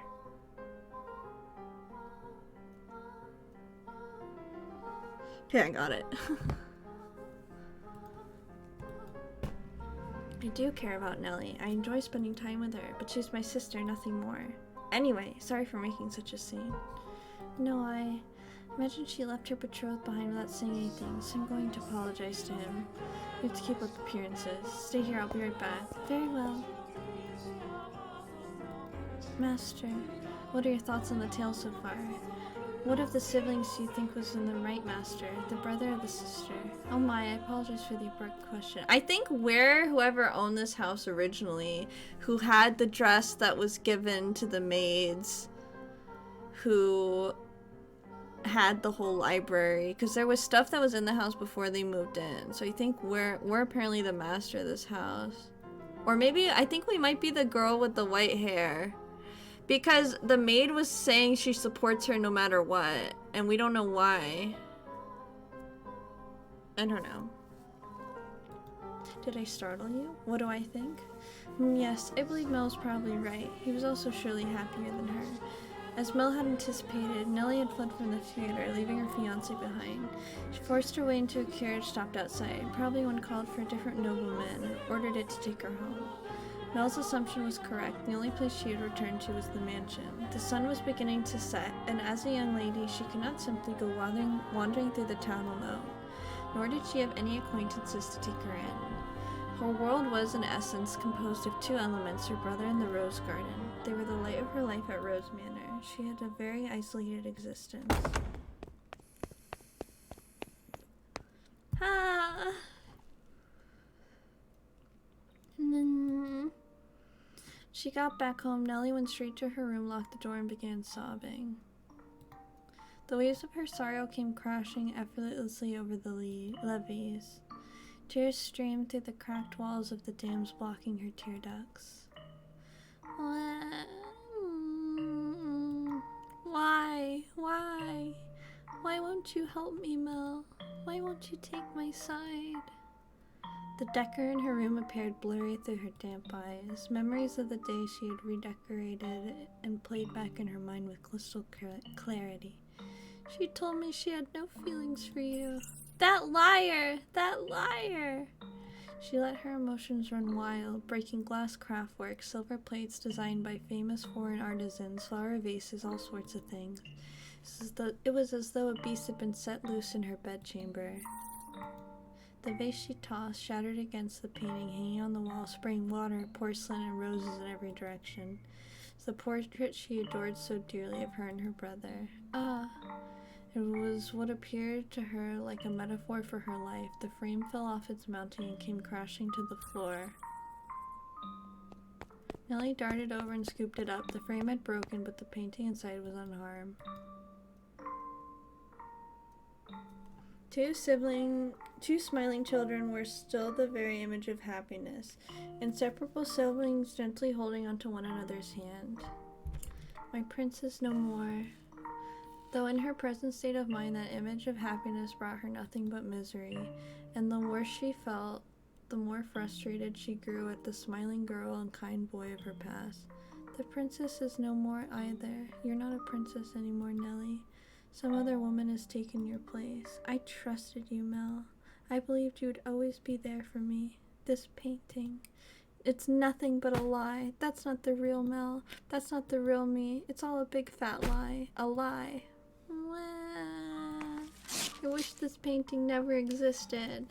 That it was never made. That I never had a brother. This painting.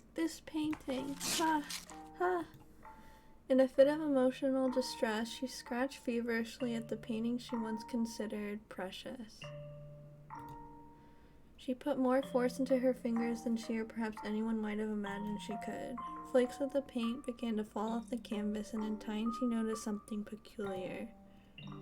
Is there something behind the painting? Huh? What is this writing? Something's hidden beneath the paint? Just a little more.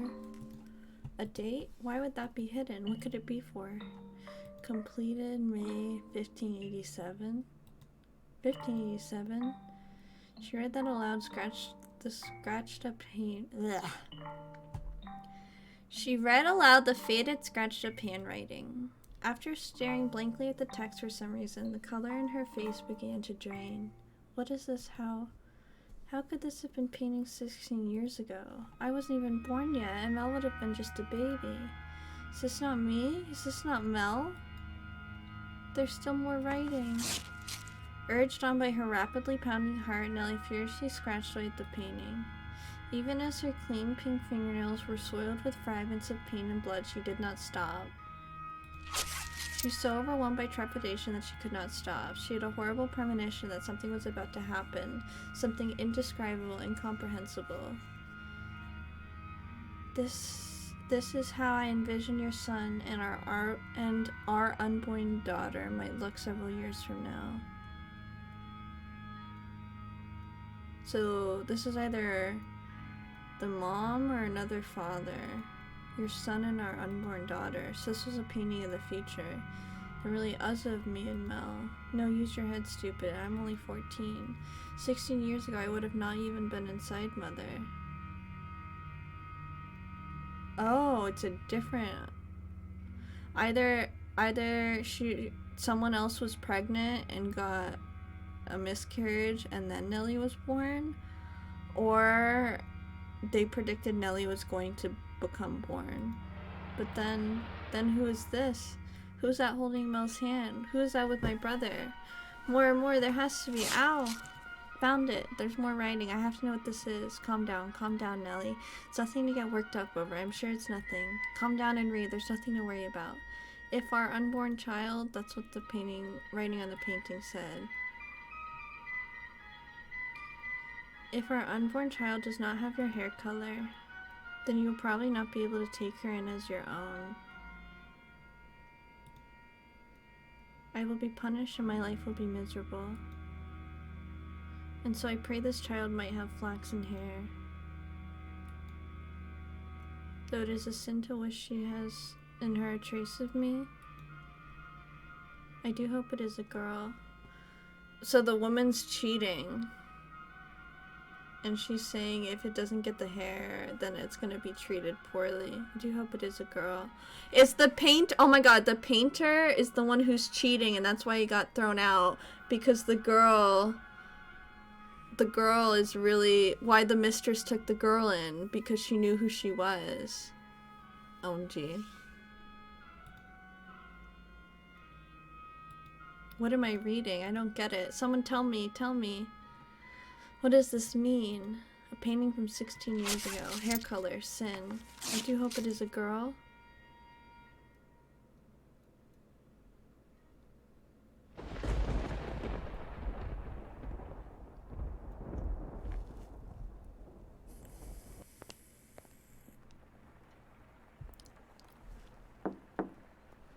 Yes? It's Nellie. Let me in. Lady Nellie? Oh, you changed out of your dress. That's a shame. It looked nice on you. Hee, it really did look so nice. Almost like you were a princess. Lady Nellie?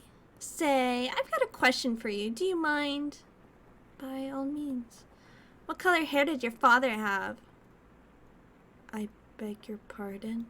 Did you not hear me? Should I repeat the question? No, I assumed it would be about Lord Mel. I am just so curious about where you got that white hair color from.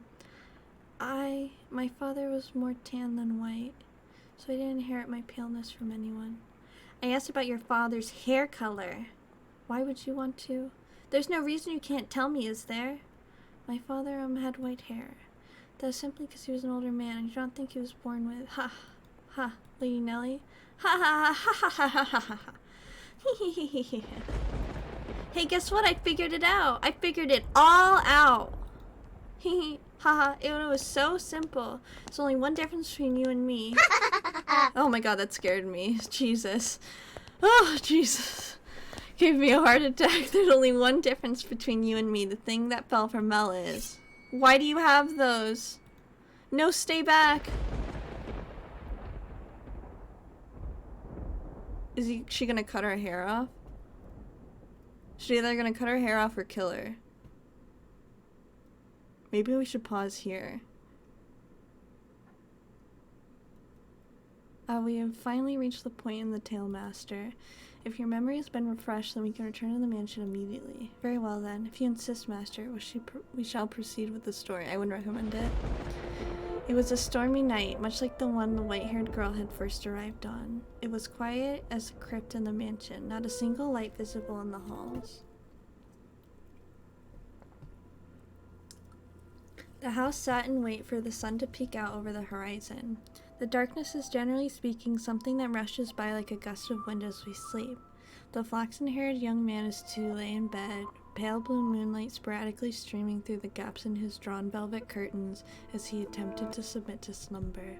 He was having difficulty drifting off, but as time tricked onward, he drew closer and closer to the arms of Morpheus.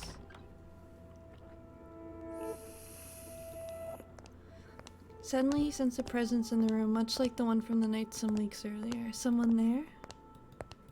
Answer me. Slender feminine finger pressed gently against his lips. Oh my god, he can. This seems what carries the door for me. It's so good. Okay, good. There was no hostility in the moment, but rather a great deal of affection. Is it Nellie? It's gonna be Nellie, isn't it? The silhouette faintly visible in the dark room was the same as that night. A flash of lightning shone through. Oh, never mind. It's her. Shone through the drawn curtains, illuminating her beautiful white hair. Several silky locks spilled over her shoulders and brushed against Or did she cut off her hair and put a wig on to pretend that it's her and kiss her as Nellie? Maybe I'm going crazy. A couple of soft puffs of air tickled his face as though she were silently laughing. He assumed her finger, held it against his lips as his way of telling him to stay quiet. She began to slowly, delicately trace the outline of his mouth, moving down his cheek to along his jawline as if porcelain. You're rather more forward than I remember. Well, I suppose you always were quite daring. This isn't the first time you've sneaked into my bedchamber. The boy said in an attempt to conceal his surprise. Do you remember the night she came to exact revenge on him for her father? Indeed, she had proven herself to be a rather bold girl once already. It's dark, I can't see you very well. I'm right, it is Nellie. Why don't I light a lamp or perhaps open the... Before he could finish, the white-haired girl sealed his lips with her own. In the near total darkness of his bedchamber, the two shadows appeared as one. They remained that way for several minutes. Their kiss was innocent, no more than the pressing together of two pairs of lips. At the same time, the white-haired girl lovingly ran her fingertips across his skin. When their lips separated, Mel gasped for air. It seemed he had been holding his breath. Slightly embarrassed himself, he said, "I knew it, it's Nellie." "Dearest Mel."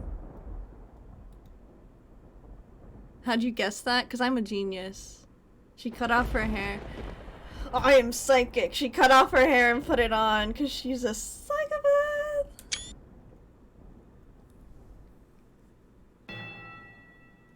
Nothing.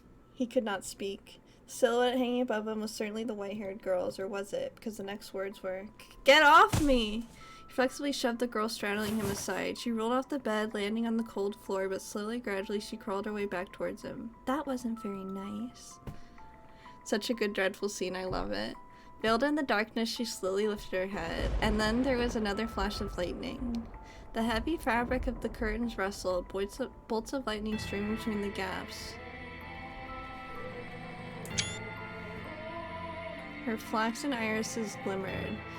Though the bluish-white hair lightly, took on the twinge of almost a golden glow. No need to be so rough. This isn't the first time she's visited your bedchamber, is it, Mel? Or did I not kiss you the same way? Tell me, how does she run her fingers across your skin? What does she do when she nuzzles up to you? Stop this madness, Nellie!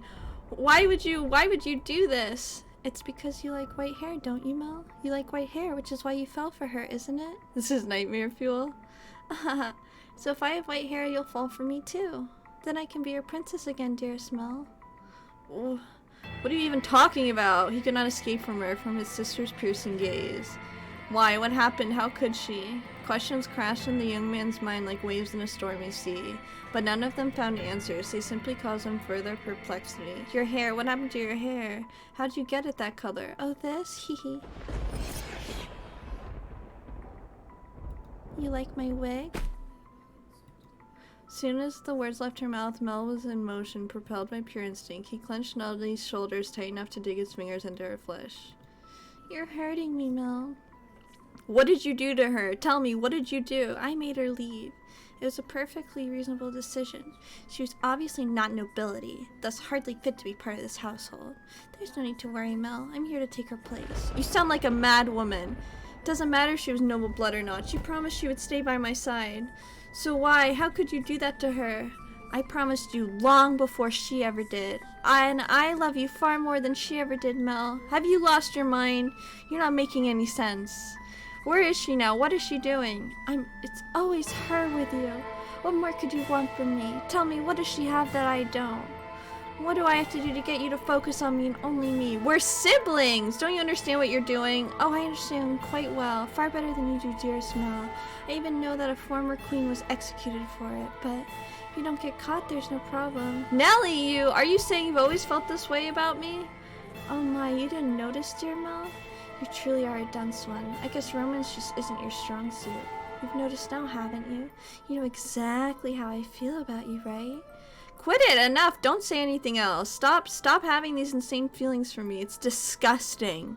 Ha ha ha ha ha.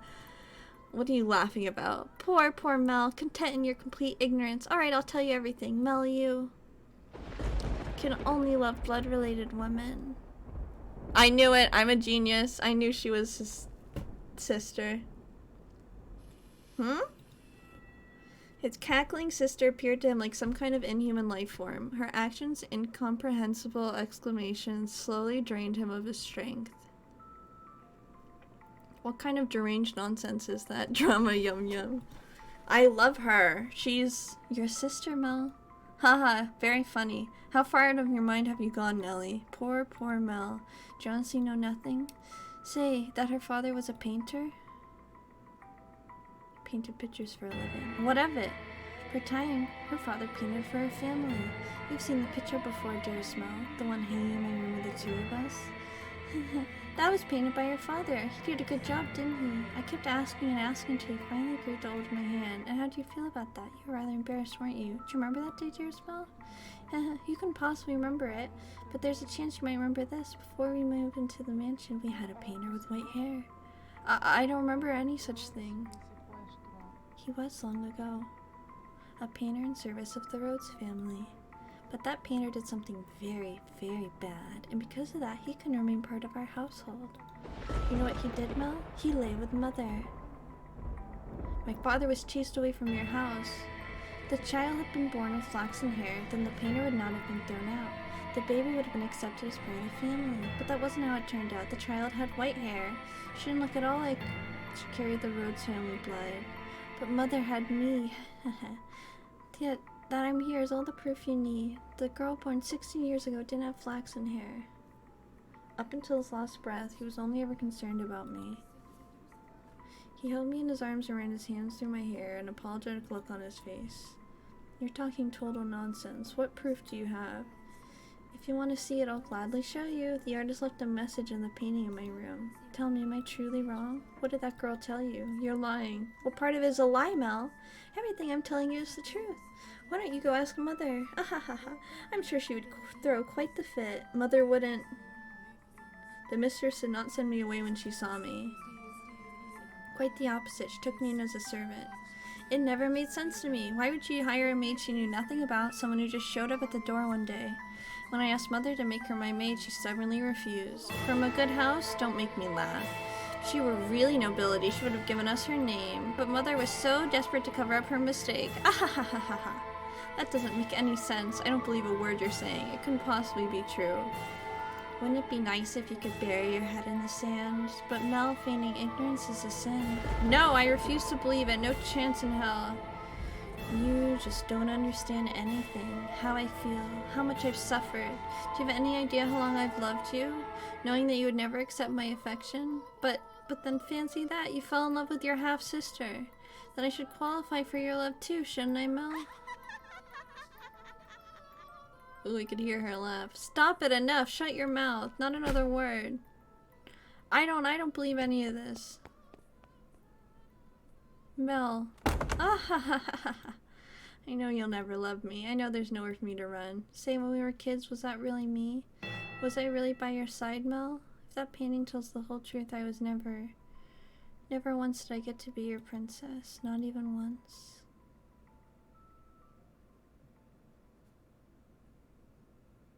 Dearest Mel, everyone just loves to dote on me. They're always telling me how pretty I am. Mother does, Father does, and all the maids do too. I can do anything I want. So for me, acting like a spoiled child is the only form of rebellion I have. I don't have the kind of freedom you do, Mel. I'm just a doll for the family to play with. When I have visitors, it's only ever for show. So it's not my fault I don't have friends. Dearest Mel, you're the only one who's ever cared about me, more than anything in the world. Dearest Mel, I always knew how you would react if you fell in love. I would cry my eyes out. I would envy her to death. I would get angry as a bull. But eventually I would have given up. Could never have it my way after all. My feelings would never bear fruit. So why did she have to be your sister? Tell me why.